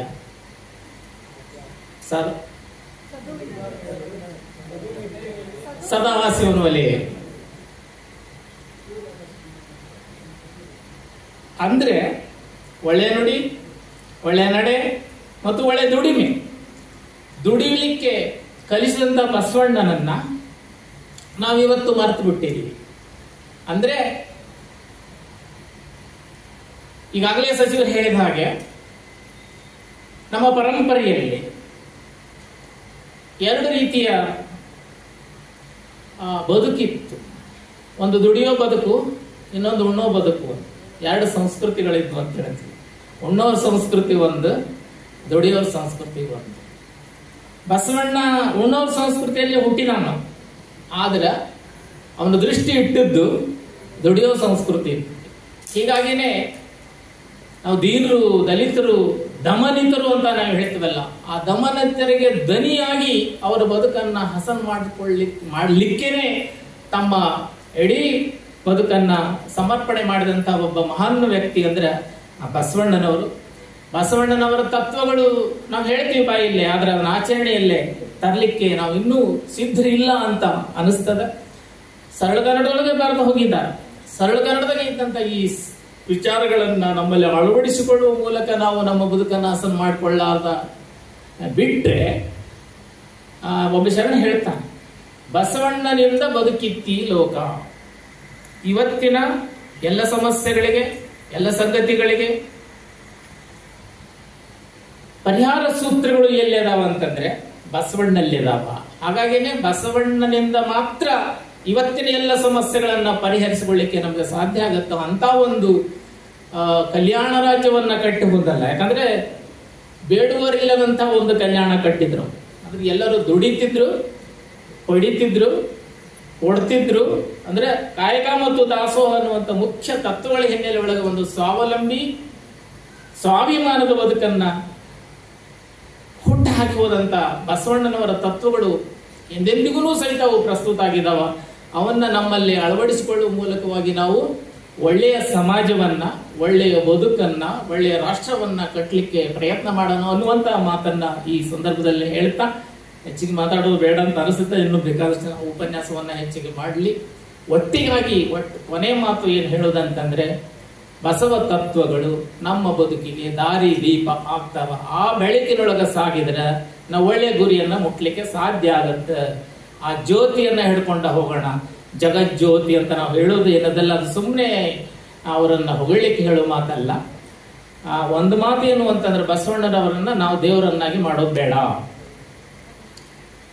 ಬರೀ ಭಾವಚಿತ್ರ ಇಟ್ಟು ಪೂಜೆ ಮಾಡಿ ಹೂ ಹಾಕಿ ಅವರನ್ನ ನಮಸ್ಕಾರ ಮಾಡಿ ಬಿಡೋದು ಬೇಡ. ನಾವು ಅವರು ನಮ್ಮ ಹಾಗೇನೆ ಮನುಷ್ಯರಾಗಿ ಹುಟ್ಟಿದ್ರು. ತಮ್ಮ ಏನು ವೈಚಾರಿಕ ವಿಚಾರಗಳ ಮೂಲಕವಾಗಿ ಅವರು ದೇವಮಾನವರಾಗಿ ಬೆಳೆದ್ರು. ಅವ್ರನ್ನ ದೇವರನ್ನ ಮಾಡೋದು ಬೇಡ, ಅವ್ರನ್ನ ಗುರುವನ್ನಾಗಿ ಇಟ್ಟುಕೊಂಡು ಅರಿವೇ ಗುರು ಅಂತ ಬದುಕಿದಂಥವ್ರು ಶರಣರು.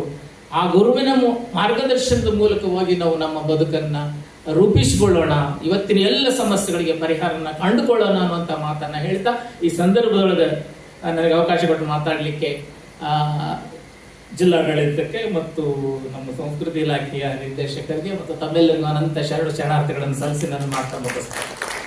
ಒಂದು ಮಾತು ಆರಂಭಕ್ಕೆ ಸಚಿವರು ಹೇಳಿದ್ರು, ಜನನ ಇಲ್ಲಲ್ಲ ಇಲ್ಲೇ ಅಂತ. ಇವತ್ತು ಬೇರೆ ಬೇರೆ ಕಡೆಗೆ ಉತ್ಸವ ನಡೆದಿರೋದ್ರಿಂದ ಅಲ್ಲಿಷ್ಟು ಜನ ಇಲ್ಲಿಷ್ಟು ಜನ ಹಂಚಿ ಹೋಗ್ಯದ. ಯಾಕಂದ್ರೆ ಬಸವಣ್ಣ ಯಾರಿಗೂ ಬೇಡ ಆಗಿಲ್ಲ ನನಗೆ ತಿಳಿದ ಮಟ್ಟಿಗೆ. ಬಸವಣ್ಣನ ಬಗ್ಗೆ ಬಹಳಷ್ಟು ನಮ್ಮ ಜನಕ್ಕೆ ಪ್ರೀತಿ ಅದ, ಕಾಳಜಿ ಅದ, ಗೌರವದ. ಅವರ ತತ್ವಗಳನ್ನ ಪ್ರಸಾರ ಮಾಡಲಿಕ್ಕೆ ಅನೇಕ ಸಂಘಟನೆಗಳು ಹುಟ್ಕೊಂಡಿದ್ದಾವ. ಎಂದಿಗಿಂತಲೂ ಇವತ್ತು ಹೆಚ್ಚು ಮಟ್ಟಿಗೆ ಬಸವಣ್ಣ ಪ್ರಚಾರ ಹಾಕ್ಲಿಕ್ಕೆ ಹತ್ತಿದಾನ. ಅದು ಬಹಳ ಸಂತೋಷದ ಒಂದು ಸಂಗತಿ ಅಂತ ನಾನು ಹೇಳಲಿಕ್ಕೆ ಇಚ್ಛಾ ಪಡ್ತೇನೆ. ಸಚಿವರೇ, ನಿರಾಶೆ ಆಗೋದು ಬೇಡ, ಬೇರೆ ಬೇರೆ ಕಡೆಗೆ ಬೇಕಾದಷ್ಟು ನಡೆದದ ಅನ್ನುವಂಥ ಒಂದು ಮಾತನ್ನ ಹೇಳ್ತಾ, ಬಸವ ಜಯಂತಿಯ ಶುಭಾಶಯಗಳನ್ನು ಮತ್ತೊಮ್ಮೆ ತಮಗೆಲ್ಲ ಹೇಳಿ ನನ್ನ ಬಸವಣ್ಣನವರ ವೈಶಿಷ್ಟ್ಯಪೂರ್ಣ ವ್ಯಕ್ತಿತ್ವದ ಕುರಿತಂತೆ ಬೆಳಕನ್ನ ಚೆಲ್ಲಿದಂತಹ ಹಿರಿಯ ಸಂಶೋಧಕರಂತ ಡಾಕ್ಟರ್ ವೀರಣ್ಣ ರಾಜೂರವರಿಗೆ ತಮ್ಮೆಲ್ಲರ ಪರವಾಗಿ ಕೃತಜ್ಞತೆಗಳನ್ನು ತಿಳಿಸ್ತಾ, ಬಸವಣ್ಣನವರ ಬದುಕೆ ಒಂದು ಬೆರಗು, ಒಂದು ವಿಸ್ಮಯ. ಅಂತ ಬೆರಗು ಮತ್ತು ವಿಸ್ಮಯದ ಕುರಿತಂತೆ ವಿಶೇಷ ಉಪನ್ಯಾಸದ ಮೂಲಕ ಬೆಳಕು ಚೆಲ್ಲಿದ್ದಾರೆ ಡಾಕ್ಟರ್ ಗಿರೀಶ್ ದೇಸೂರ್, ಕನ್ನಡ ಸಹ ಪ್ರಾಧ್ಯಾಪಕರು, ಸರ್ಕಾರಿ ಪ್ರಥಮ ದರ್ಜೆ ಕಾಲೇಜು, ಧಾರವಾಡ.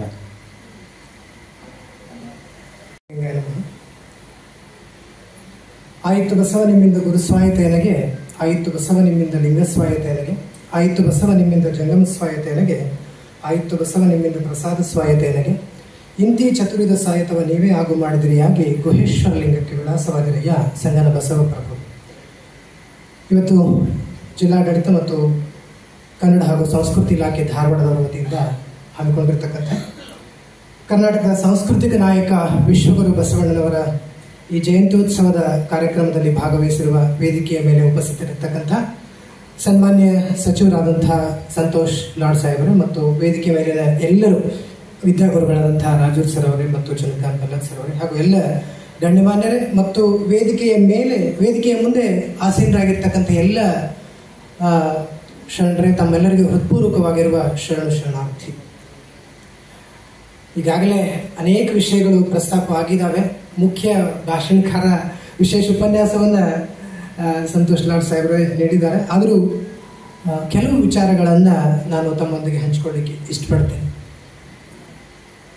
ಮರ್ತ್ಯಲೋಕದ ಮಹಾಮನೆ ಹಾಳಾಗಿ ಹೋಗಬಾರದೆಂದು ಕರ್ತನಟ್ಟಿದನೆಯ ಒಬ್ಬ ಶಿವಶರಣನ. ಆ ಶರಣ ಬಂದು ಕಲ್ಯಾಣವೆಂಬ ಶಿವಪುರವ ಕೈಲಾಸ ಮಾಡಿ ರುದ್ರಗಣ ಪ್ರಮಥಗಣಗಳೆಲ್ಲರ ಹಿಡಿತಂದು ಅಸಂಖ್ಯಾತರೆಂಬ ಹೆಸರಿಟ್ಟು ಕರೆದು ಭಕ್ತಿಯ ಕುಳಸ್ಥಳವ ಶ್ರುತದೃಷ್ಟ ಪವಾಡವಂ ಮೆರೆದು ಮರ್ತ್ಯಲೋಕ ಶಿವಲೋಕಕ್ಕೆ ಎರಡಕ್ಕೂ ನಿಚ್ಚಣಿಕೆಯಾದನೆಯ. ಇಂಥ ಶಿವಶರಣನ ಮನೆಯೊಳಗಿದ್ದ ಶಿವಗಣಗಳ ತಿಂತಿಣಿಯ ಕಂಡು ಎನ್ನ ಮನ ಉಬ್ಬಿ ಕೊಬ್ಬಿ ಓಲಾಡುತ್ತಿದ್ದೆನಯ್ಯ. ನಮ್ಮ ಗುಹೇಶ್ವರನ ಶರಣ ಸಂಗನ ಬಸವಣ್ಣನ ದಾಸೋಹದ ಘನವನ್ನ ಏನೆಂದೆನಬಹುದು ಕಾಣ ಸಿದ್ದರಾಮಯ್ಯ ಅಂತ ಅಲ್ಲಮ ಪ್ರಭುದೇವರು ಬಹಳ ಸುಂದರವಾದಂತಹ ಒಂದು ಮಾತನ್ನ ಈ ಸಂದರ್ಭದಲ್ಲಿ ನಾನು ಹೇಳ್ತಾರೆ. ಈ ವಚನದೊಳಗಡೆಗೆ ಎಲ್ಲಾ ವಿಷಯಗಳ ಪ್ರಸ್ತಾಪವನ್ನು ಮಾಡ್ತಾನೆ, ಕೊನೆಗೆ ದಾಸೋಹದ ಘನ ಅಂತ ಹೇಳ್ತಾರೆ. ಇಡೀ ಇಂಡಿಯನ್ ಫಿಲಾಸಫಿ ಕೇವಲ ಲಿಂಗವಾಗುವ ಮಾತ್ರ ನಿಂತಿತ್ತೋ ಅದನ್ನ ಜಂಗಮವಾಗುವ ಕಡೆಗೆ ಒಯ್ದಂತಹ ಬಹಳ ದೊಡ್ಡ ಕ್ರಾಂತಿಕಾರಿಯಾದಂಥವರು ಬಸವಣ್ಣ. ಅಂದ್ರೆ ಸಮಾಜವಾದದ ಬಹಳ ಮುಖ್ಯವಾದಂತಹ ಆಶಯಗಳನ್ನ ಬಸವಣ್ಣನವರಲ್ಲಿ ನಾವು ಕಾಣಲಿಕ್ಕೆ ಸಾಧ್ಯ ಇದೆ ಅನ್ನುವಂಥದ್ದು. 12ನೇ ಶತಮಾನ ಇಡೀ ಕರ್ನಾಟಕದ ಇತಿಹಾಸದೊಳಗಡೆಗೆ ಮತ್ತು ಭಾರತೀಯ ಇತಿಹಾಸದೊಳಗಡೆಗೆ ಬಹಳ ಮುಖ್ಯವಾಗಿರ್ತಕ್ಕಂಥ ಕಾಲಘಟ್ಟ. ಶರಣರು ಹುಟ್ಟಿ ಬಂದಿರತಕ್ಕಂತಹ ಕಾಲಘಟ್ಟ ಮತ್ತು ಆ ರಚನೆಯಾಗಿರ್ತಕ್ಕಂಥ ವಚನಗಳು ಮೂಡಿ ಬಂದಂತಹ ಕಾಲಘಟ್ಟ. ಕರ್ನಾಟಕದ ಸಾಂಸ್ಕೃತಿಕ ದೃಷ್ಟಿಯಿಂದ, ಸಾಂಸ್ಕೃತಿಕ ಅಂತ ಹೇಳುವಾಗ ಅದೆಲ್ಲ ಬಂದು ಸಾಮಾಜಿಕ, ರಾಜಕೀಯ, ಧಾರ್ಮಿಕ, ಆರ್ಥಿಕ ಎಲ್ಲ ಒಟ್ಟಾರೆ ಸಾಂಸ್ಕೃತಿಕ ದೃಷ್ಟಿಯಿಂದ ಬಹಳ ಮುಖ್ಯವಾಗಿರ್ತಕ್ಕಂಥ ಕಾಲಘಟ್ಟ ಅಂತ. ಸಮಾಜದ ವಿಭಿನ್ನ ಸ್ತರಗಳಿಂದ ಬಂದಿರತಕ್ಕಂಥ, ವಿಭಿನ್ನ ಕಾಯಕಗಳನ್ನು ಕೈಗೊಂಡಿರ್ತಕ್ಕಂತಹ ಜನರೆಲ್ಲ ಆ ಕಲ್ಯಾಣದ ಪಟ್ಟಣದೊಳಗಡೆಗೆ ಸೇರಿ ಅನುಭವ ಮಂಟಪ ಎನ್ನುವಂತಹ ಒಂದು ಆಧ್ಯಾತ್ಮಿಕ ಸಂಸತ್ತಿನ ಅಸ್ತಿವಾರದ ಮೇಲೆ ಕಟ್ಟಿರ್ತಕ್ಕಂತಹ ಏನು ಒಂದು ಸರ್ವಸಮಾನತೆಯ ಸಮಾಜ ಇದೆಯಲ್ಲ, ಅದು ಇವತ್ತಿಗೂ ಸಹ ನಮಗೆ ಕೈ ಹಿಡಿದು ನಡೆಸಬಲ್ಲಂತಹ ಒಂದು ದಾರಿದೀಪವಾಗಿ, ಕಣ್ಣು ಮುಂದಿನ ಬೆಳಕಾಗಿ ನಮಗೆ ಆ ವಚನಗಳು ಕಾಣಸಿಗ್ತವೆ ಅನ್ನುವಂಥದ್ದು ಈ ಸಂದರ್ಭದಲ್ಲಿ ಹೇಳ್ತಕ್ಕಂಥದ್ದು. ಇಂಥ ಒಂದು ಬಸವಣ್ಣನವರನ್ನ ಏನು ಕನ್ನಡದ ಮಣ್ಣಿನಲ್ಲಿ ರೂಪುಗೊಂಡು ಸಕಲ ಜಾತಿಗಳ ಜನವರ್ಗಗಳನ್ನೆಲ್ಲ ಒಳಗೊಂಡು ರೂಪಿಸಿರ್ತಕ್ಕಂತಹ ಸರ್ವ ಸಮಾನತೆಯ ತಳಹದಿಯ ಮೇಲಿನ ಈ ನವ ಸಮಾಜದ ರೂವಾರಿಯಾಗಿರ್ತಕ್ಕಂಥ ಬಸವಣ್ಣನವರದ್ದು ಕೇವಲ ಕರ್ನಾಟಕಕ್ಕಲ್ಲ, ಭಾರತಕ್ಕಲ್ಲ, ವಿಶ್ವಕ್ಕೆ ಮಾದರಿಯಾಗಿರ್ತಕ್ಕಂಥ ಒಂದು ಚೇತನ. ಇಂತಹ ಮಹಾನ್ ಚೇತನವನ್ನ ನಾಡಿನ ಸಾಂಸ್ಕೃತಿಕ ನಾಯಕನನ್ನಾಗಿ ಕರ್ನಾಟಕ ಸರ್ಕಾರ ಘೋಷಿಸಿರ್ತಕ್ಕಂಥದ್ದು, ನಾಡಿನ ಸಾಕ್ಷಿ ಪ್ರಜ್ಞೆಯನ್ನೇ ಒಂದು ರೂಪಕವನ್ನಾಗಿಸುವ ಒಂದು ಬಹಳ ಮಹತ್ವದ ಹೆಜ್ಜೆ ಅಂತ ನಾನು ಈ ಸಂದರ್ಭದಲ್ಲಿ ಹೇಳಿಕ್ಕೆ ಇಷ್ಟಪಡ್ತೇನೆ. ಆ ಮೂಲಕ ಬಸವಣ್ಣನವರಿಗೆ ಸಲ್ಲಬೇಕಾಗಿರ್ತಕ್ಕಂಥ ಗೌರವವನ್ನು ಕರ್ನಾಟಕ ಸರ್ಕಾರ ಈ ಸಂದರ್ಭದಲ್ಲಿ ಸಲ್ಲಿಸಿದೆ ಅನ್ನುವಂಥದ್ದು. ಈಗಾಗಲೇ ತಮಗೆಲ್ಲ ಗೊತ್ತಿದೆ ಬಸವಣ್ಣವ್ರ ಬಗ್ಗೆ, ನಾನು ಅವರ ವೈಯಕ್ತಿಕ ಜೀವನ ತಮಗೆಲ್ಲ ಗೊತ್ತಿರತಕ್ಕಂಥದ್ದು. ಇವತ್ತಿನ ಬಾಗಲಕೋಟೆ ಜಿಲ್ಲೆಯ ಬಾಗೇವಾಡಿಯೊಳಗೆ ಆದರೂ ಸಹಿತ ಏನಾಗಿದೆ ಅಂದರೆ ಮತ್ತೆ ನಾವು ವಿಸ್ಮೃತಿಗೆ ಒಳಗಾಗಿದ್ದೇವೆ. ಹಾಗಾಗಿ ಆ ಕಾರಣಕ್ಕಾಗಿ ಒಂದು 2 ಮಾತುಗಳನ್ನು, ಅಂದರೆ ವಿಸ್ಮೃತಿ ಅಂದ್ರೆ ಒಂದು ಆಮ್ನೇಷಿಯಾಗಿ ಒಳಗಾಗಿದ್ದೇವೆ ನಾವು. ಅಂದರೆ ಇತಿಹಾಸ ಮತ್ತೆ ಅನೇಕ ರೀತಿ ಈಗಾಗಲೇ ಹೇಳಿದಂಗೆ ತಿರುಚಲ್ಪಟ್ಟ ಕಾರಣಕ್ಕಾಗಿ ಬಸವಣ್ಣ ಜನಸಮುದಾಯದ ಮಧ್ಯದಲ್ಲಿ ಕೇವಲ ನಂದಿಯಾಗಿ ಇರತಕ್ಕಂಥ ಸಂದರ್ಭದೊಳಗೆ ಒಬ್ಬ ಐತಿಹಾಸಿಕ ವ್ಯಕ್ತಿ ಅಂತ ನಮ್ಮ ಅನೇಕ ವಿದ್ವಾಂಸರು ತಮ್ಮ ಇಡೀ ಬದುಕನ್ನು ಸಂಶೋಧನೆಯೊಳಗೆ ಇಡುವ ಮೂಲಕ ವಚನಗಳನ್ನು ಸಂಶೋಧನೆ ಮಾಡಿ ನಾಡಿಗೆ ಬಸವಣ್ಣನವರ ಐತಿಹಾಸಿಕತೆ, ಅವರ ವ್ಯಕ್ತಿತ್ವದ ಮಹತಿಯನ್ನ ತಿಳಿಸಿಕೊಟ್ಟಿದ್ದಾರೆ. ಅಂಥ ಬಸವಣ್ಣನವರು ಈಗಾಗಲೇ ಹೇಳಿದಾಗ ಅಂಬೇಡ್ಕರ್ ಅವರ ಮೊದಲ ಬಿಲ್ಲು ಏನು ಮಹಿಳೆಯರ ಕುರಿತಾಗಿತ್ತು. ಹಾಗೆ ಬಸವಣ್ಣನವರು ಸಹ ಮನೆಯನ್ನು ಬಿಟ್ಟಿದ್ದೆ ಅಕ್ಕನಾಗಮ್ಮನ ಅಂದ್ರೆ ಮಹಿಳೆಯರ ಸಲುವಾಗಿನೇ. ಯಾಕೆಂದ್ರೆ ಶುಷ್ಕ ಕರ್ಮವಾದಿಯಾಗಿರ್ತಕ್ಕಂಥ ವೈದಿಕ ಪರಂಪರೆಯ ಮನೆತನದೊಳಗಡೆಗೆ ಮಹಿಳೆಗೆ ಧಾರ್ಮಿಕ ಹಕ್ಕಾಗಿರ್ತಕ್ಕಂಥ ಒಂದು ಧಾರ್ಮಿಕ ಸಂಪ್ರದಾಯವಾಗಿರ್ತಕ್ಕಂಥ ಜನಿವಾರವನ್ನ ನೀಡಲಿಕ್ಕೆ ತಿರಸ್ಕಾರವನ್ನು ಮಾಡಿದಾಗ ಅಕ್ಕನಾಗಲಾಂಬಿಕೆನವರಿಗೆ ಆಗ ಬಸವಣ್ಣನವರು ಸಂಪೂರ್ಣವಾಗಿ ಇದರಿಂದ ಕ್ರೋಧಗೊಂಡು ಅಕ್ಕನಿಗೆ ಇಲ್ಲದಂತಹ ಧಾರ್ಮಿಕ ಸ್ವಾತಂತ್ರ್ಯ ನನಗೇಕೆ ಅನ್ನುವಂತಹ ಹಿನ್ನೆಲೆ ಒಳಗಡೆ ಅವರು ಆ ಕೂಡಲ ಸಂಗಮವನ್ನು ಬಾಗೇವಾಡಿಯನ್ನು ಬಿಟ್ಟು ಇದ್ದುದರಲ್ಲಿಯೇ ಆ ಕಾಲಘಟ್ಟದಲ್ಲಿ ಒಂದು ಘಟಿಕಾ ಸ್ನಾನವಾಗಿರ್ತಕ್ಕಂಥ ಕೂಡಲ ಸಂಗಮಕ್ಕೆ ಬರ್ತಾರೆ. ಅವರು ಆ ಕರ್ಮದ ಬಗ್ಗೆ ಅನೇಕ ಕಡೆಗೆ ಹೇಳ್ಕೊಳ್ತಾರೆ. ಬಸವಣ್ಣವರು ಏನಯ್ಯ ವಿಪ್ರರು ನುಡಿದಂತೆ ನಡೆಯರು, ತಮಗೊಂದು ಬಟ್ಟೆ ಶಾಸ್ತ್ರಕ್ಕೊಂದು ಬಟ್ಟೆ ಅಂತ ಬಸವಣ್ಣವರು ತಮ್ಮ ವಚನಗಳಲ್ಲಿ ಅನೇಕ ಕಡೆ ಹೇಳಿದ್ದಾರೆ. ಹೊನ್ನು ಹೆಣ್ಣು ಮಣ್ಣೆಂಬ ಕರ್ಮದ ಬಲೆಯಲ್ಲಿ ವೃಥಾ ಬರುದರೆ ಹೋಗುವ ಬಡಹಾರುವ ನಾನಲ್ಲ, ಹಾರುವೆನಯ್ಯ ಭಕ್ತರ ಬರವ ಗುಡಿ ಕಟ್ಟುವುದಕ್ಕಾಗಿ. ಕೂಡಲ ಸಂಗಮ ದೇವ ವಿಪ್ರ ಕರ್ಮವ ಬಿಡಿಸಿ ಅಶುದ್ಧನ ಶುದ್ಧನ ಮಾಡಿದನಾಗಿ ಅಂತ ಅನ್ನುವಂಥ ಮಾತನ್ನು ಹೇಳ್ತಾರೆ. ಅಂದ್ರೆ ಬಿಡುವ ಸಂದರ್ಭದೊಳಗೆ ಹೇಳಿದಂಥ ಮಾತಿದು. ಕೂಡಲ ಸಂಗಮ ಒಂದು ನಾಥಪಂಥದ ಶೈವ ಕೇಂದ್ರವಾಗಿತ್ತು. ಇದುದರಲ್ಲಿಯೇ ಒಂದು ಉದಾರವಾದಿಯಾದಂತಹ ನೆಲೆಯೊಳಗಡೆಗೆ ಜಾತಿ ಲಿಂಗಭೇದ ಇವುಗಳನ್ನು ತಿರಸ್ಕರಿಸಿ ಒಂದು ಆಧ್ಯಾತ್ಮಿಕವಾದಂತಹ ಯೋಗ ಪ್ರಧಾನವಾದಂತಹ ಕೇಂದ್ರ ಆದಂತಹ ಸಂದರ್ಭದಲ್ಲಿ ಬಂದು ಬಹಳ ದೊಡ್ಡ ಪ್ರಮಾಣದಲ್ಲಿ ವಿದ್ಯಾಭ್ಯಾಸವನ್ನು ಮಾಡ್ತಾರೆ ಬಸವಣ್ಣನವರು. ಆಗ ಅವರಿಗೆ ಆ ಕೇವಲ ಪಂಥ ಬದಲಾಗಿ ಒಂದು ಪರಿಪೂರ್ಣವಾಗಿರ್ತಕ್ಕಂಥ ಧರ್ಮದ ಕಲ್ಪನೆ ಬಂದಿರತಕ್ಕಂಥದ್ದು ಕೂಡಲ ಸಂಗಮದಲ್ಲಿಯೇ ಬಸವಣ್ಣವರಿಗೆ. ಇಷ್ಟಲಿಂಗದ ಪರಿಕಲ್ಪನೆ ಮೂಡಿರ್ತಕ್ಕಂಥದ್ದು ಅದೇ ಸಂದರ್ಭದಲ್ಲಿ. ಹಾಗಾಗಿ ಅವರು ಮೊಟ್ಟ ಮೊದಲು ಆಲೋಚನೆ ಮಾಡಿರ್ತಕ್ಕಂಥದ್ದು ಮನುಷ್ಯನ ಇರುವಿನ ಬಗ್ಗೆ. ಯಾಕಂದ್ರೆ ಮನುಷ್ಯನ ಮಹತ್ವ ಅನ್ನುವಂಥದ್ದು ಬರುವಂಥದ್ದು ಕೇವಲ ದೇಹದಿಂದ ಅಲ್ಲ. ವ್ಯಾಧನೊಂದು ಮೊಲನ ತಂದರೆ ಸಲುವ ಹಾಗಕ್ಕೆ ಬೆಲೆಯುವರಯ್ಯ, ನೆಲನಾಳದನ ಹೆಣನೆಂದರೆ ಒಂದೇ ಅಡಕೆಗೂ ಕೊಂಬುವರಿಲ್ಲ, ಮೊಲನಿಂದ ಕರಕಷ್ಟ ನರನ ಬಾಳುವೆ ಸಲೆನಂಬು ನಮ್ಮ ಕೂಡಲ ಸಂಗಮ ದೇವನ ಅಂತ ಹೇಳ್ತಾರೆ. ಅಂದ್ರೆ ಒಬ್ಬ ಬೇಡ ಮೊಲವನ್ನ ಬೇಟೆಯಾಡ್ಕೊಂಡು ಬಂದ್ರೆ ಅದನ್ನ ಸಲ್ಲುವ ಹಾಗಕ್ಕೆ ಅಂದ್ರೆ ಬೆಲೆ ಕೊಟ್ಟು ಕೊಂಡುಕೊಳ್ತಾರೆ. ಅದೇ ಒಬ್ಬ ಇಡೀ ದೇಶವನ್ನೇ ಆಳ್ತಕ್ಕಂಥ ರಾಜನ ಹೆಣ ಬಂತಂದ್ರೆ ಅದನ್ನು ಯಾರು ಇಟ್ಕೊಳ್ಳೋದಿಲ್ಲ. ಹಾಗಾದ್ರೆ ಈ ಮನುಷ್ಯನಿಗೆ ಬಂದಿರತಕ್ಕಂಥ ಮಹತ್ತಿ ಇದೆಯಲ್ಲ, ಅದು ದೇಹದಿಂದ ಬಂದದ್ದಲ್ಲ, ಅದು ಅರಿವಿನಿಂದ ಬಂದದ್ದು. ಹಾಗಾಗಿನೇ ಶಂಕರನ್ ಹೇಳಿದ್ರು ಅರಿವೇ ಗುರು ಅಂತ ಹೇಳಿದ್ರು. ಆ ಅರಿವನ್ನ ಜಾಗೃತಿ ಮಾಡೋದಕ್ಕಾಗಿನೇ ಬಸವಣ್ಣನವರು ಅನುಭವ ಮಂಟಪ ಎನ್ನುವಂತಹ ಒಂದು ಸ್ಕೂಲ್ ಆಫ್ ಥಾಟ್ ಅನ್ನ ನಿರ್ಮಾಣ ಮಾಡ್ತಾರೆ. ಒಂದು ಆಧ್ಯಾತ್ಮಿಕ ಸಂಸತ್ತನ್ನು ನಿರ್ಮಾಣ ಮಾಡ್ತಾರೆ. ಯಾವ ಇಡೀ ಜಗತ್ತಿನೊಳಗಡೆಗೆ ಪ್ರಜಾಪ್ರಭುತ್ವದ ತಾಯಿ ಅಂತ ಹೇಳ್ತಕ್ಕಂಥ ಇಂಗ್ಲೆಂಡ್ನೊಳಗೆ ಮ್ಯಾಗ್ನಾ ಕಾರ್ಟಾ ಇನ್ನೂ ಉದಯಿಸುತ್ತಿಲ್ವೋ ಅಂತಹ ಸಂದರ್ಭದಲ್ಲಿಯೇ ಬಸವಣ್ಣನವರು ಸರ್ವ ಸಮಾನತೆಯನ್ನ ಸಾರ್ತಕ್ಕಂಥ ಅನುಭವ ಮಂಟಪವನ್ನು ಸ್ಥಾಪನೆ ಮಾಡಿ ಅಲ್ಲಿ ಮನುಷ್ಯ ಏಕತೆಯನ್ನು ಸಾರುವ ಹಿನ್ನೆಲೆಯೊಳಗಡೆಗೆ ಎಲ್ಲ ಸಮಾಜವಾದ ಅಂದ್ರೆ ಯಾರು ಸಂಪೂರ್ಣವಾಗಿ ತುಳಿಯಲ್ಪಟ್ಟಿದ್ರು, ಯಾರು ಸಂಪೂರ್ಣವಾಗಿ ಶೋಷಿಸಲ್ಪಟ್ಟಿದ್ರು ಅಂಥವರೆಲ್ಲರೂ ಕರ್ಕೊಂಡ್ ಬರ್ತಾರೆ. ಯಾಕಂದ್ರೆ ಅವರಿಗೆ ಬಹಳ ಮುಖ್ಯವಾಗಿ ಕಂಡದ್ದು ಮನುಷ್ಯನ ಏಕತೆ. ಏನು ಜಾತಿಯ ಹಿನ್ನೆಲೆಯೊಳಗಡೆಗೆ ಹುಟ್ಟಿನ ಆಧಾರದ ಮೇಲೆ ಮನುಷ್ಯನನ್ನ ಸಂಪೂರ್ಣವಾಗಿ ವರ್ಗೀಕರಣ ಮಾಡಿದ್ರು. ಅದನ್ನ ಮೊಟ್ಟ ಮೊದಲಿಗೆ ಬಸವಣ್ಣವರು ತಿರಸ್ಕರಿಸ್ತಾರೆ. ಯಾಕಂದ್ರೆ ಅದು ಸಂಪೂರ್ಣವಾಗಿ ಅವೈಜ್ಞಾನಿಕವಾಗಿದೆ ಅನ್ನುವಂಥ ಮಾತನ್ನು ಹೇಳ್ತಾರೆ. ಅವ್ರು ಹೇಳ್ತಾರೆ, ಹೊಲೆಗಂಡಲ್ಲದೆ ಪಿಂಡದ ನೆಲೆಗಾಶ್ರಯವಿಲ್ಲ, ಆಸೆ ಆಮಿಷ ರೋಷ ಹರುಷಾದಿಗಳೆಲ್ಲ ಒಂದೇ, ಸಪ್ತಧಾತು ಸಮಂ ಪಿಂಡಂ ಸಮಯೋನಿ ಸಮುದ್ಭವಂ ಅಂತ ಹೇಳ್ತಾನೆ. ಕೊನೆಗೆ ಹೇಳ್ತಾರೆ ಅವರು, ಕಾಸಿ ಕಮ್ಮಾರನಾದ, ಬೀಸಿ ಮಡಿವಾಳನಾದ, ಹಾಸನಿಕ್ಕಿ ಸಾಲಿಗನಾದ, ವೇದವನೋದಿ ಹಾರುವನಾದ, ಕುಲಜನೆಂಬುದಕ್ಕೆ ಆವುದು ದೃಷ್ಟ, ಕರ್ಣದಲ್ಲಿ ಜನಿಸಿದವರುಂಟೆ, ಕೂಡಲ ಸಂಗಮ ದೇವ ಲಿಂಗಸ್ಥಳವನ್ನರಿದವನೇ ಕುಲಜನು. ಬಹಳ ಸೈಂಟಿಫಿಕ್ ಆಗಿ ಹೇಳ್ತಾರೆ. ಪ್ರತಿಯೊಬ್ಬ ಮಗುವು ಹೊಲೆಗಂಡಲ್ಲದೆ ಅಂದ್ರೆ ತಂದೆ ಮತ್ತು ತಾಯಿಯ ರೇತೋ ರಕ್ತದಿಂದಲೇ ಜನಿಸಲಿಕ್ಕೆ ಹೊರತು ಯಾವುದೋ ಕಿವಿಯೊಳಗೋ ಕಲ್ಲೊಳಗೋ ಇನ್ನೊಂದು ಯಾವುದರಲ್ಲಿ ಹುಟ್ಟೋದಕ್ಕೆ ಸಾಧ್ಯನೇ ಇಲ್ಲ. ಏನು ಹೇಳಿದ್ರು, ಏನು ದೇವರ ತಲೆಯಿಂದ ಹುಟ್ಟಿದಂಥವನು ಶ್ರೇಷ್ಠ, ಪಾದದಿಂದ ಹುಟ್ಟಿದವನು ಕನಿಷ್ಠ ಅಂತ ಏನು ಹೇಳಿದ್ರು. ಮೊಟ್ಟ ಮೊದಲಿಗೆ ಆ ವಿಚಾರವನ್ನ ಸಂಪೂರ್ಣವಾಗಿ ಅವರು ಹೊಡೆದು ಹಾಕ್ತಾನೆ. ಪ್ರತಿಯೊಬ್ಬನೂ ತಂದೆ ತಾಯಿಯ ರೇತೋ ರಕ್ತದಿಂದಲೇ ಹುಟ್ಟಬೇಕು ಅನ್ನುವಂಥ ಮಾತನ್ನು ಹೇಳ್ತಾನೆ.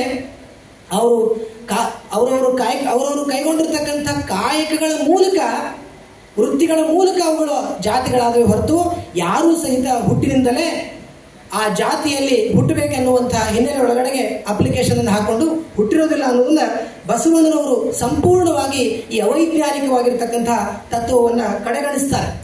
ಅವರು ಬಸವಾದಿ ಶರಣರು ಬಹಳ ಮುಖ್ಯವಾಗಿ ಮಾಡಿದ್ದೇನೆಂದ್ರೆ ವರ್ಗಭೇದ, ಲಿಂಗಭೇದ, ಜಾತಿ ಭೇದ ರಹಿತವಾಗಿರ್ತಕ್ಕಂಥ ಒಂದು ಸರ್ವ ಸಮಾನತೆಯ ತತ್ವದ ಆಧಾರದ ಮೇಲೆ ಕಟ್ಟಲ್ಪಟ್ಟಂತಹ ಒಂದು ಸಮಾಜವನ್ನು. ಹಾಗಾಗಿನೇ ಬಸವಣ್ಣವರು ಏನು ಲಿಂಗಭೇದದ ಹಿನ್ನೆಲೆಯೊಳಗಡೆಗೆ ಮಹಿಳೆಗೆ ಧಾರ್ಮಿಕ ಹಕ್ಕನ್ನ ನಿರಾಕರಿಸಲ್ಪಟ್ಟಿತ್ತು, ಆ ಸಂದರ್ಭದೊಳಗ ಬಸವಣ್ಣನವರು ಮತ್ತು ಇತರ ಶರಣರು ಆ ಮಹಿಳೆಯನ್ನ ಹೆಣ್ಣಲ್ಲ, ಹೆಣ್ಣು ರಕ್ಕಸಿ ಅಲ್ಲ, ಹೆಣ್ಣು ಸಾಕ್ಷಾತ್ ಕಪಿಲ ಸಿದ್ಧ ಮಲ್ಲಿಕಾರ್ಜುನ ಅನ್ನುವಂಥ ಮಾತನ್ನು ಹೇಳ್ತಾನೆ.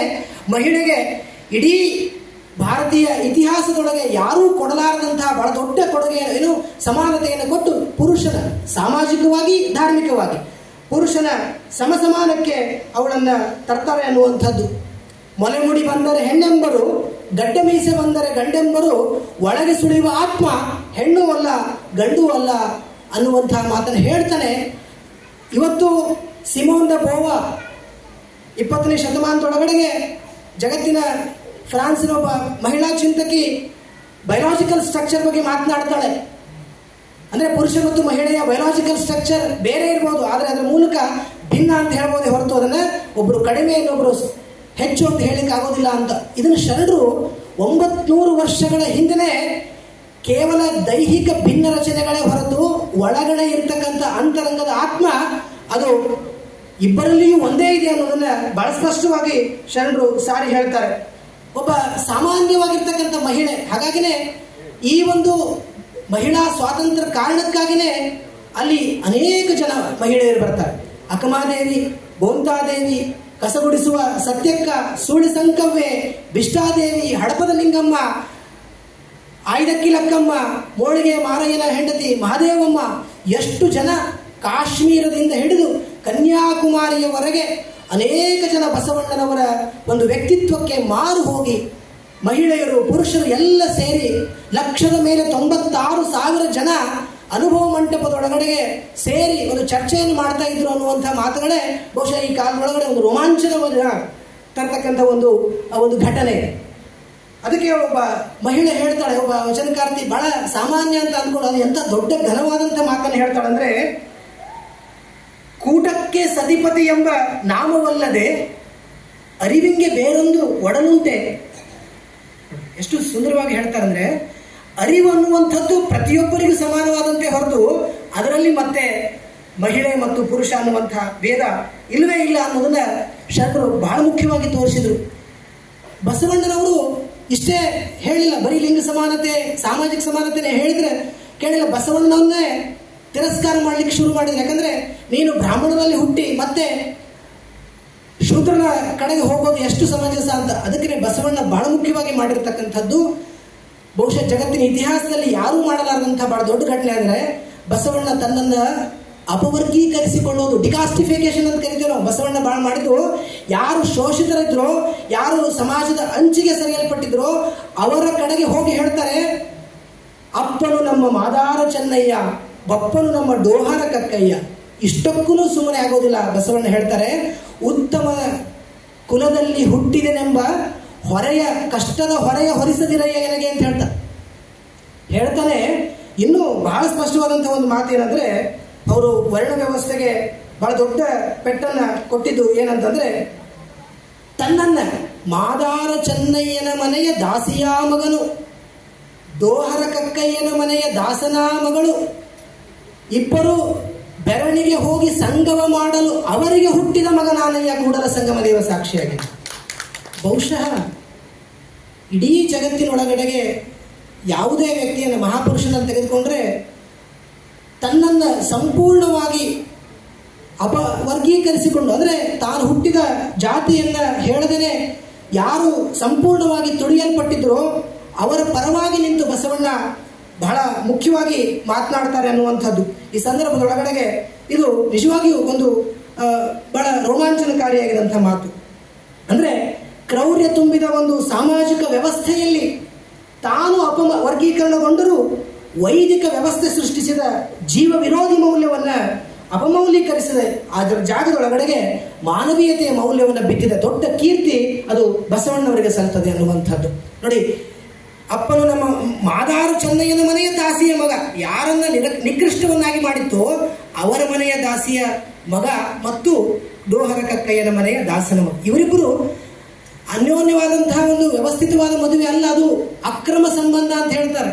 ಅವರಿಗೆ ಹುಟ್ಟಿದ ಮಗ ನಾನಯ್ಯ ಅಂತ ಹೇಳಿ. ಇನ್ನು ಬಹುಶಃ ಶೋಷಿತರ ಪರವಾಗಿ ಯಾವ ರೀತಿ ನಿಲ್ಲಬಹುದು? ಬಹುಶಃ ಗಾಂಧೀಜಿ ಸಹ ಮುಂದಿನ ಜನ್ಮದಲ್ಲಿ ನಾನು ಹರಿಜನಾಗಿ ಹುಟ್ಟುತ್ತೇನೆ ಅಂತ ಹೇಳ್ತಾರೆ. ಆದರೆ ಬಸವಣ್ಣ ಮಾತ್ರ ಇದೇ ಜನ್ಮದಲ್ಲಿ ತನ್ನನ್ನ ಕಟ್ಟ ಕಡೆಯ ವ್ಯಕ್ತಿಯ ಪ್ರತಿನಿಧಿಯನ್ನಾಗಿ ಮಾಡಿಕೊಳ್ಳುವುದರ ಮೂಲಕ ಧ್ವನಿ ಇಲ್ಲದ ಸಮುದಾಯಗಳಿಗೆ ಧ್ವನಿಯನ್ನು ನೀಡುವುದರ ಮಾತ್ರ ಅಲ್ಲ, ಅಷ್ಟೇ ಅಲ್ಲ, ಯಾವ ಧರ್ಮಶಾಸ್ತ್ರಗಳನ್ನ ಕೇಳಿದರೆ ಅವರ ಕಿವಿಯಲ್ಲಿ ಸೀಸವನ್ನು ಹಾಕಬೇಕಾಗಿತ್ತು ಅಂತಹ ಸಮುದಾಯದಿಂದಲೇ ಧರ್ಮಾತ್ಮರನ್ನ, ಮಹಾನ್ ಪಂಡಿತರನ್ನ, ಮೇಧಾವಿಗಳನ್ನ ನಿರ್ಮಾಣ ಮಾಡಿ ಅನೇಕ ಜನ ವಚನಕಾರನ್ನ ಕೊಟ್ಟಿರ್ತಕ್ಕಂಥ ಕೀರ್ತಿ ಬಸವಣ್ಣನವರಿಗೆ ಸಲ್ತದೆ ಅನ್ನುವಂಥದ್ದು.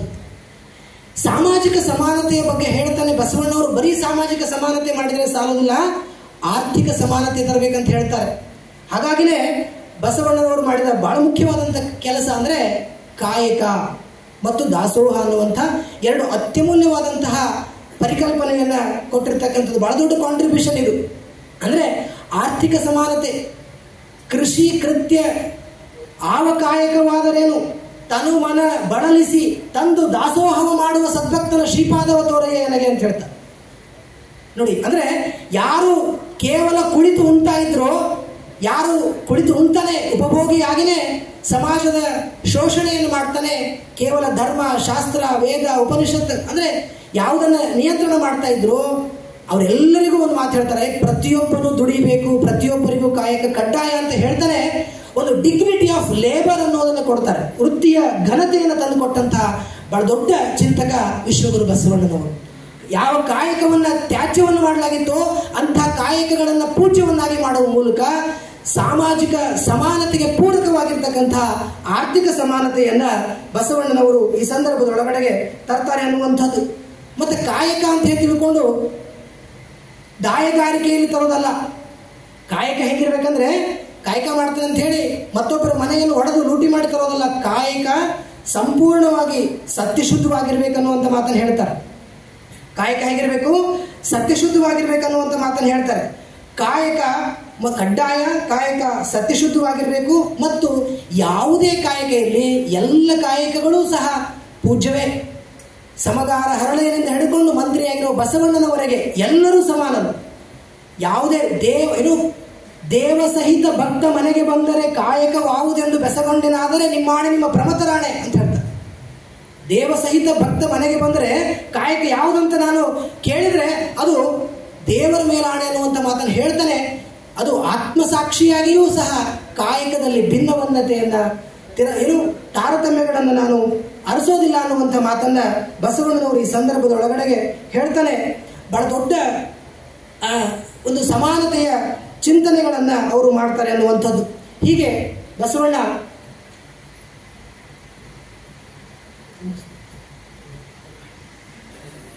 ಸಮಾನತೆಯನ್ನ ತರುವುದರ ಮೂಲಕ ಬಸವಣ್ಣನವರು ಸಾಮಾಜಿಕ ಸಮಾನತೆ, ಆರ್ಥಿಕ ಸಮಾನತೆಯನ್ನು ತರ್ತಾರೆ, ಧಾರ್ಮಿಕ ಸಮಾನತೆಯನ್ನು ಸಹ ತರ್ತಾರೆ.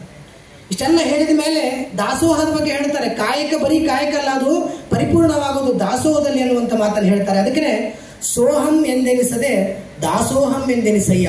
ಅಂದ್ರೆ ದಾಸೋಹ ವ್ಯಕ್ತಿವಾದಕ್ಕಿಂತ ಸಮಾಜವಾದಕ್ಕೆ ಹೆಚ್ಚಿನ ಒತ್ತು ಕೊಡುತ್ತದೆ. ಕೇವಲ ನಾನು ಅಂದ್ರೆ ಅಂಗ ಲಿಂಗ ಆಗೋದಷ್ಟೇ ಅಲ್ಲ, ಲಿಂಗ ಜಂಗಮ ಆಗಬೇಕಂತ ಹೇಳ್ತಾರೆ. ಅಂದ್ರೆ ಸಾಮಾಜೀಕರಣಗೊಳ್ಳಬೇಕು ಅನ್ನುವಂಥ ಮಾತನ್ನು ಹೇಳ್ತಾರೆ. ಅದಕ್ಕೆ ಜಂಗಮ ಆಗೋದು ಅಂದ್ರೆ ಯೂನಿವರ್ಸಲ್ ಸಿಟಿಜನ್ಶಿಪ್ ಆಗೋದು ಅಂತ ಒಂದು ವಿಶ್ವ ಮಾನವ ಪ್ರಜ್ಞೆಯನ್ನ ಬಸವಣ್ಣ ಬೆಳೆಸ್ತಾರೆ.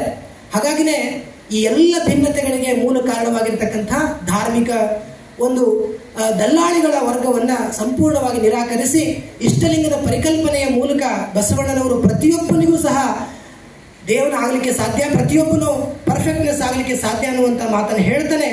ಉಳ್ಳವರು ಶಿವಾಲಯ ಮಾಡುವರು ನಾನೇನ ಮಾಡಲಿ ಬಡವನಯ್ಯ ಎನ್ನ ಕಾಲೇ ಕಂಬ ದೇಹವೇ ದೇಗುಲ ಶಿರವೇ ಹೊನ್ನ ಕಳಶವಯ್ಯ ಸ್ಥಾವರಕ್ಕಳಿ ಉಂಟು ಜಂಗಮಕ್ಕಳಿವಿಲ್ಲ ಅಂತ ಹೇಳುವ ಮಾತಿದೆಯಲ್ಲ, ಆ ಮಾತು ಏನ ಹೇಳ್ತದಂದ್ರೆ, ಸಂಪೂರ್ಣವಾಗಿ ಯಾವ ದೇವಾಲಯದ ವ್ಯವಸ್ಥೆ ದೇವರ ಮತ್ತು ಭಕ್ತನ ಮಧ್ಯದಲ್ಲಿ ಪೂಜಾರಿ ಎನ್ನುವಂತಹ ಒಂದು ಮಧ್ಯವರ್ತಿ ದಳ್ಳಾಳಿಗಳ ವರ್ಗವನ್ನು ಸೃಷ್ಟಿ ಮಾಡಿತ್ತು. ಆ ಹಿನ್ನೆಲೆಯೊಳಗಡೆಗೆ ಆ ದೇವಾಲಯಗಳನ್ನು ನಿರಾಕರಿಸಿ ಬಸವಣ್ಣ ಏನು ಹೇಳ್ತಾರೆ, ದೇಹವನ್ನೇ ದೇವಾಲಯವನ್ನಾಗಿ ಮಾಡಿಕೊಳ್ಬೇಕನ್ನುವಂಥ ಮಾತನ್ನು ಹೇಳ್ತಾರೆ. ಬಹಳ ಸುಂದರವಾದಂಥ ಕಲ್ಪನೆ ಇದು. ದೇಹವನ್ನೇ ದೇವಾಲಯವನ್ನಾಗಿ ಮಾಡಿಕೊಳ್ಬೇಕು. ತನ್ನಾಶ್ರಯದ ರತಿ ಸುಖವನ್ನು, ತಾನುಂಬ ಊಟವನ್ನು ಬೇರೆ ಮತ್ತೊಬ್ಬರ ಕೈಯಿಂದ ಮಾಡಿಸಬಹುದೇ? ತಾ ಮಾಡುವ ಲಿಂಗ ಪೂಜೆಯ ಬೇರೆ ಮತ್ತೊಬ್ಬರ ಕೈಯಿಂದ ಮಾಡಿಸಬಹುದೆನ್ನುವಂತಹ ಪ್ರಶ್ನೆಯನ್ನು ಕೇಳ್ತಾನೆ. ಪ್ರತಿಯೊಬ್ಬನಿಗೂ ಒಂದು ಧರ್ಮದ ಪ್ರಜಾಪ್ರಭುತ್ವೀಕರಣವನ್ನು ಮಾಡ್ತಾರೆ. ಡೆಮೋಕ್ರಟೈಸೇಷನ್ ಆಫ್ ದ ರಿಲಿಜನ್ ಅಂದ್ರೆ ಯಾವ ಧರ್ಮ ಕೇವಲ ಕೆಲವರು ಹಿಡಿತಕ್ಕೆ ಸಿಕ್ಕಿತ್ತು, ಅದರ ಪ್ರಜಾಪ್ರಭುತ್ವೀಕರಣದ ಮೂಲಕ ಬಸವಣ್ಣ ಬಹಳ ದೊಡ್ಡ ಜಾಗೃತಿಯನ್ನ ಮಾಡ್ತಾರೆ. ಹಾಗಾಗಿನೇ ಎಂಥ ಯಾವ ಕಾಯಕ ಅಂತ ಹೇಳಿದ್ರೆ ಎಲ್ಲ ಕಾಯಕಗಳಿಂದ ಮಾಡ್ತಕ್ಕಂಥ ಜನ ಬಂದರು, ಬೇರೆ ಬೇರೆ ಸಮುದಾಯದಿಂದ ಬೇರೆ ಬೇರೆ ಪ್ರದೇಶಗಳಿಂದ ಬಂದರು.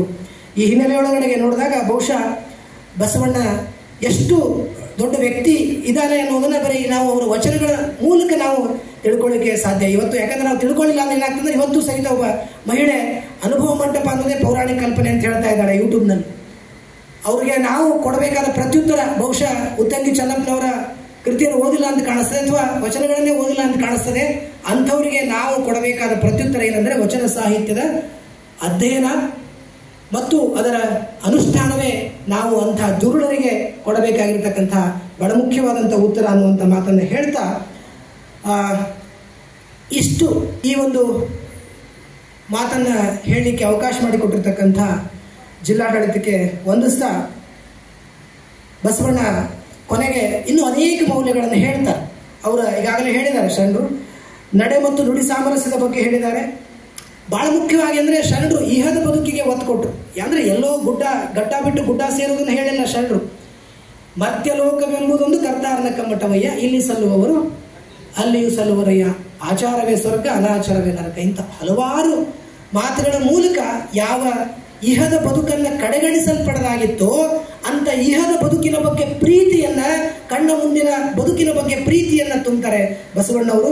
ಆ ಮೂಲಕ ಈ ಮರ್ತ್ಯದ ಬದುಕನ್ನ ಒಂದು ಕೈಲಾಸವನ್ನಾಗಿ ಮಾಡ್ತಾರೆ. ಯಾವುದೋ ಕೈಲಾಸ ಅನ್ನುವಂಥದ್ದು ಒಂದು ಕಾಲ್ಪನಿಕೆ, ಆದರೆ ಈ ವೆಲ್ಫೇರ್ ಸೊಸೈಟಿ ನೋಡಿ, ಅದಕ್ಕೆ ನಿವರ್ತಕ ನಾಮ ಅದು. ಕಲ್ಯಾಣ ಅಂದ್ರೆ ಒಂದು ವೆಲ್ಫೇರ್ ಸೊಸೈಟಿ.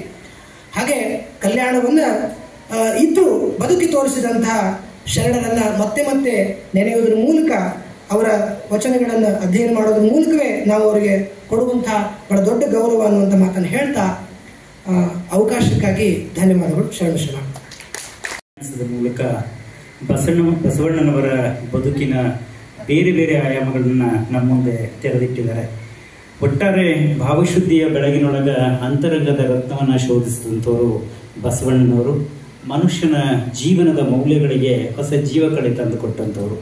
ಬಹುಶಃ ಇದಕ್ಕೆ ಕುರಿತಂತೆ ನಿರಂತರ ಚರ್ಚೆ, ನಿರಂತರ ಅಧ್ಯಯನ, ನಿರಂತರ ಅನುಷ್ಠಾನಗೊಳಿಕೆ ಅಗತ್ಯ ಅನ್ನುವಂಥ ಮಾತನ್ನು ಡಾಕ್ಟರ್ ಗಿರೀಶ್ ದೇಸೂರವರು ಬಹಳ ಅರ್ಥಪೂರ್ಣವಾಗಿ ಧ್ವನಿಸಿದ್ದಾರೆ ತಮ್ಮ ಮಾತುಗಳಲ್ಲಿ.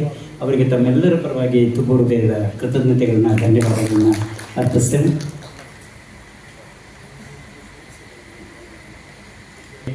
ಬಹಳ ಅರ್ಥಪೂರ್ಣವಾದಂಥ ಮಾತುಗಳು ಈ ವೇದಿಕೆ ಮೂಲಕ ಬಂದಿವೆ. ಬಸವಣ್ಣನವರು ಚರ್ಚೆಗೆ ಒಳಗಾಗಿದ್ದಾರೆ. ಈ ಕಾರ್ಯಕ್ರಮದ ಯಶಸ್ಸಿಗೆ ಬಹಳಷ್ಟು ಜನ ಸಹಕರಿಸಿದ್ದಾರೆ. ವಿಶೇಷವಾಗಿ ಇವತ್ತು ಈ ಕಾರ್ಯಕ್ರಮದಲ್ಲಿ ಪಾಲ್ಗೊಂಡು ಕಾರ್ಯಕ್ರಮಕ್ಕೆ ಚಾಲನೆ ನೀಡಿದಂತಹ ಸನ್ಮಾನ್ಯ ಜಿಲ್ಲಾ ಉಸ್ತುವಾರಿ ಸಚಿವರು ಕಾರ್ಯಕ್ರಮದ ಘನತೆಯನ್ನು ಹೆಚ್ಚಿಸಿದ್ದಾರೆ, ಸಂತೋಷವನ್ನು ಹೆಚ್ಚು ಮಾಡಿದ್ದಾರೆ. ಅವರಿಗೆ ತಮ್ಮೆಲ್ಲರ ಪರವಾಗಿ ತುಂಬ ಹೃದಯದ ಧನ್ಯವಾದಗಳನ್ನು ಹೇಳ್ತೇನೆ. ಅದೇ ರೀತಿ ಸನ್ಮಾನ್ಯ ಶ್ರೀ ಚಂದ್ರಕಾಂತ್ ಬೆಲ್ಲದ್ ಅವರು ಹಿರಿಯರು, ಚಿಂತಕರು, ಸಮಾಜದ ಬಗ್ಗೆ ಬಹಳಷ್ಟು ಕಳಕಳಿಯನ್ನು ಇಟ್ಕೊಂಡಂಥವರು. ಅವರು ಕೂಡ ಈ ಕಾರ್ಯಕ್ರಮದ ಭಾಗ ಆಗಿರೋದು ನಮಗೆ ಸಂತೋಷವನ್ನು ಮಾಡಿದೆ. ಧನ್ಯವಾದಗಳನ್ನು, ಕೃತಜ್ಞತೆಗಳು. ಬಸವಣ್ಣನವರ ಬಗ್ಗೆ ಒಂದು ಕವನವನ್ನು ಶ್ರೀ ಆತ್ಮಾನಂದ ಬರೆದಿದ್ದಾರೆ. ಅದನ್ನು ಅವರು ಪ್ರಸ್ತುತಪಡಿಸ್ತಾರೆ. ಆ ಪ್ರಸ್ತುತಿಯೊಂದಿಗೆ ಇವತ್ತಿನ ಈ ಒಂದು ಬಹಳಷ್ಟು ಸಾರ್ಥಕವಾದಂಥ ಬಸವಣ್ಣನವರ ಜಯಂತಿ ಕಾರ್ಯಕ್ರಮ ಸಂಪನ್ನಗೊಳ್ಳುತ್ತದೆ ಅಂತ ಹೇಳ್ತಾ ಇದೀಗ ತಮ್ಮ ಮುಂದೆ ಆತ್ಮಾನಂದ. ಧಾರವಾಡ ತಾಲೂಕಾ ಲಿಂಗಾಯತ್ ನೌಕರರ ಸಂಘದ ಅಧ್ಯಕ್ಷನಾಗಿ ಕೆಲಸ ಮಾಡ್ತಿದ್ದೇನೆ. ಈಗ ವಿಶ್ವಗುರು ಶ್ರೀ ಬಸವೇಶ್ವರರ ಬಗ್ಗೆ ಒಂದು ಕವನವನ್ನು ಬರೆದಿದ್ದೇನೆ. ಅಜ್ಞಾನದ ಕತ್ತಲೆಯನ್ನು ದೂರ ಮಾಡಿದ ಹರಿಕಾರ, ಸಮಾಜದ ಅಂಕಡೊಂಕನ್ನು ತೀದಿದ ಚತುರ, ಮಾನವರಲ್ಲಿಯೇ ಮಾನವೀಯತೆ ಹುಡುಕಿದ ಕೆಲಸಗಾರ, ರಾಜಕೀಯ ನೀತಿಯ ಲೋಕದ ಮಿಣುಗುತ್ತಾರೆ, ಸಮಾಜದ ಭೇದ ಭಾವ ಹೋಗಲಾಡಿಸಿದ ಧೀರ, ಜಾತಿ ಪದ್ಧತಿ ಮೀರಿದ ವ್ಯಕ್ತಿತ್ವದ ಗುರಿಕಾರ, ಶಾಂತಿ ಸಹನೆ ಸಮಬಾಳ್ವೆಯ ಕಲ್ಪನೆಗಾರ, ಸತ್ಯದ ಬೆಳಕಿನ ಪ್ರಕೃತಿಯ ಸೂರ, ವೇದ ಸಾಹಿತ್ಯವನ್ನು ಹರಡಿದ ಪುಣ್ಯಗಾರ, ಲೋಕಕ್ಕೆ ಅನುಭವದ ಅಮೃತ ನೀಡಿದ ಅಮೃತಗಾರ, ಜ್ಞಾನವೇ ದೇಗುಲ ಎಂಬುದನ್ನು ತಿಳಿಸಿದ ಚರಿತ್ರೆಕಾರ, ವಿಶ್ವದ ಗಮನವನ್ನು ತನ್ನ ಕಡೆ ಸೆಳೆದ ಬೇಟೆಗಾರ, ಅನುಭವ ಮಂಟಪದ ಸಂಸತ್ತಿನ ಅನುಭವಿಕಾರ, ಸ್ತ್ರೀ ಶಕ್ತಿ ಸಮಾನತೆಯನ್ನು ಕಂಡ ಮೋಡಿಗಾರ, ಸ್ತ್ರೀಯರಲ್ಲಿ ಮಮತೆ ಕಂಡ ಮಮಕಾರನು, ಲಿಂಗ ಪೂಜೆಯೇ ಪ್ರಧಾನ ಪೂಜೆ ತಿಳಿಸಿದ ಶ್ರೇಷ್ಠಗಾರರು, ಪ್ರಜಾರಾಜ್ಯದ ಪ್ರಜಾಸತ್ಯ ತೋರ್ಪಡಿಸಿದ ಪ್ರಜಾಕಾರನು, ಮಾನಧರ್ಮ ಉದ್ಧಾರ ಮಾಡಿದ ಉದ್ಧಾರಕನು, ಜಾತಿ ಕಂದಕವನ್ನು ಹೋಗಲಾಡಿಸಿದ ನೋಟಗಾರ, ವಿಶ್ವಕ್ಕೆ ಜ್ಞಾನದ ಬೆಳಕು ಹರಡಿದ ಬೆಳಕುಗಾರನು, ಜಗತ್ತಿಗೆ ಕಾಯಕವೇ ಕೈಲಾಸ ಮಂತ್ರದ ಪಠಣೆಗಾರನು. ನಮಸ್ಕಾರ ಎಲ್ಲರಿಗೂ.